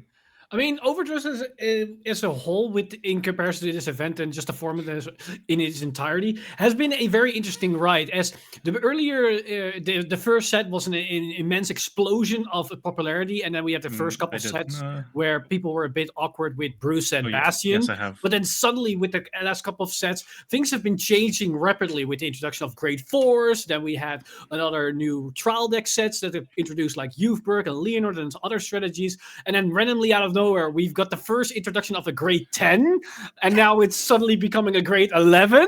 Like, Overdress is doing some wacky stuff, and you know what? Mhm. I'm all for that. I'm here for that. Awesome. Good. All right. Well, how I feel is I want to interview our BRO 2023 standard champion, Miguel. Hi. Sorry for the no camera. I'm one of those people who are like really shy in front of it. Oh, it's no problem. No problem. No Is problem. the at audio all. quality okay? Yeah, it's pretty good. I mean, I'm camera shy myself, so I understand what you're talking about, so it's fine. I can't see JJ. I don't know. So yeah, people don't know I'm actually not here. It It was the green screen all along. Exactly. But how did you feel about the event so far, Miguel? What's been your thoughts going through most of these matches and playing this whole entire event? Top 8 was really fun. I was playing it with a lot of my friends. You know, after every match, we would meet back up and tell what happened, who won, who lost. It was really fun just because mainly with friends. Oh, that's so sweet of them. Like, was there any ways of them helping you out with certain matchups? Did it test with you a whole lot, or was it just by yourself? There's a really funny story because I honestly didn't do too much testing with Willista beforehand. So me and my friends wanted to try for every bro, and I paired up with my friend Asta in the very first round. Oh no, the curse. To be honest, fight. Oh no. To be honest, yes, it was the very best case scenario because he taught me. I didn't really know what I was doing, so he explained a lot of the cards to me. So essentially, Bro 23 AO ended up being a nice warm up. Fair enough. Well, that's a good mindset to go in. You know, if you're going for all 3 events, might as well take it as a learning experience. So it was very funny. Me and him were laughing. I was like, okay. What about you, Fuzzy? Did you happen to have any questions for him? Yeah. So I gotta ask, what was your idea bringing in Willista, right? You said this was your first time going in with Willista. This was your first experience playing the deck, and you ended up doing really well. Did you consider any other decks, or did you just focus primarily on this one? I was considering like either Gandiva or Jet mostly, but I think Willista in my head had like a really good chance. I mean, seeing as Gandiva didn't make the top 8, I think you made the right decision.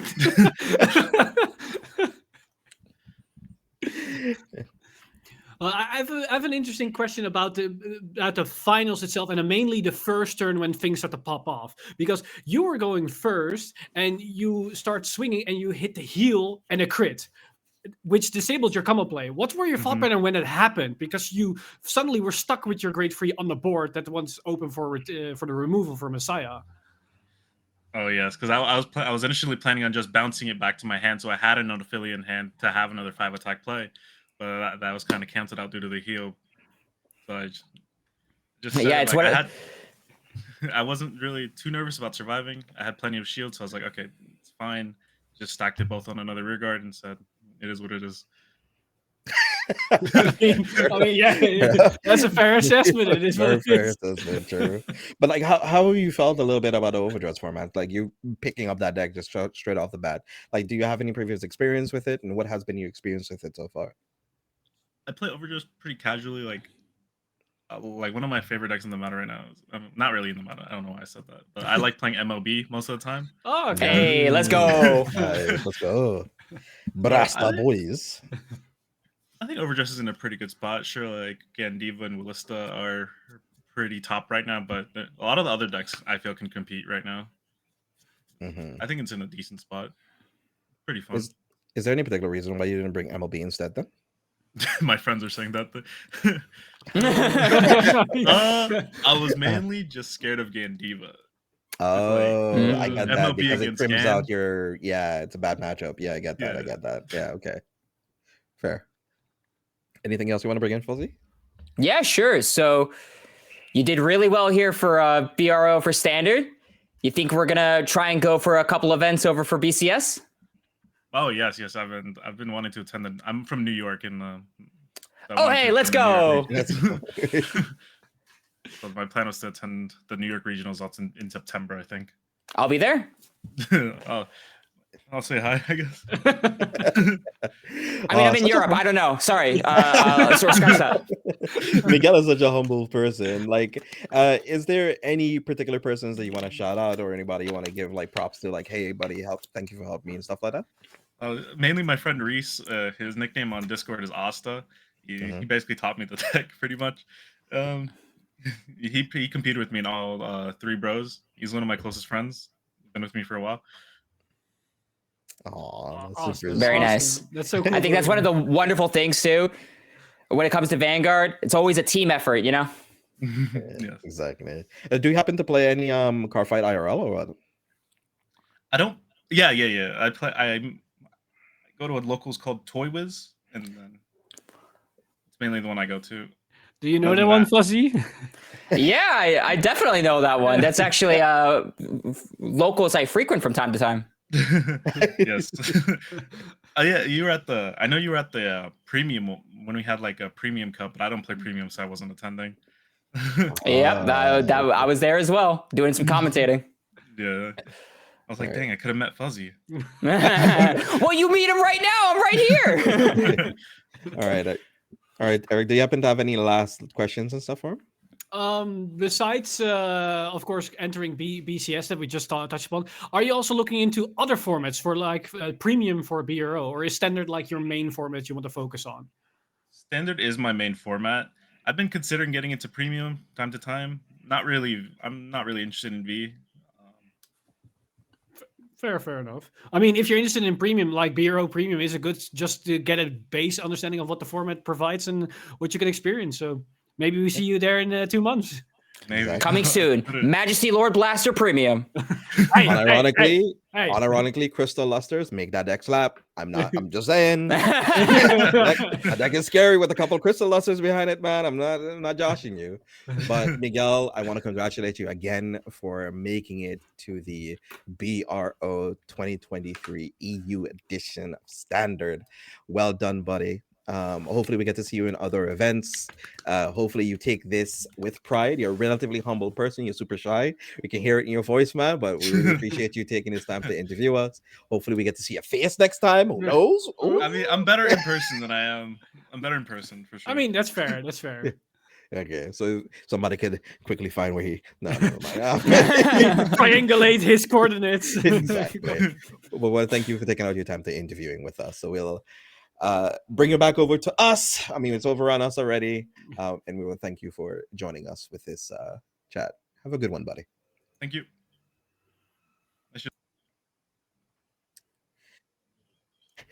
All right, and I think with that, any closing thoughts for the both of you? I mean, after what we witnessed this couple of days, it's hard to have a concrete like one-line sentence to end it. But I think JJ just came up with something to close it off. Vanguard is good. You know what? Therefore, therefore, we must play Vanguard more to make it more good. Yes, absolutely. Let the triggers fly. Play Vanguard. That's the close argument. No, but in all seriousness, I want to thank you guys for tuning on in, stopping on by. Want to thank both of my co-commentators with me, Fuzzy Paradox and Eric from Mr. Time. And if you can follow them both on their Twitter handles, both under their name tags here. Hopefully you can follow them. Both of them are awesome, pretty awesome content creators. Both of them are really cool community people. If you want to follow any of them who want to promote Cardfight, also want to thank Bushiroad for bringing us on again this weekend. We want to thank also you guys at home for viewing, and thank you, Jamie, for helping us this weekend. You've been a Chad and our table judge, our stream judge as well. Well, thank you too. So that's enough. Thanks. I mean, you're forgetting one. You're forgetting one person. Whomst. Yourself. Aww. Okay, could we go now? Could we?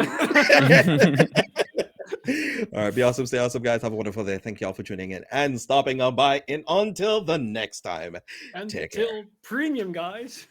Take it easy, everybody.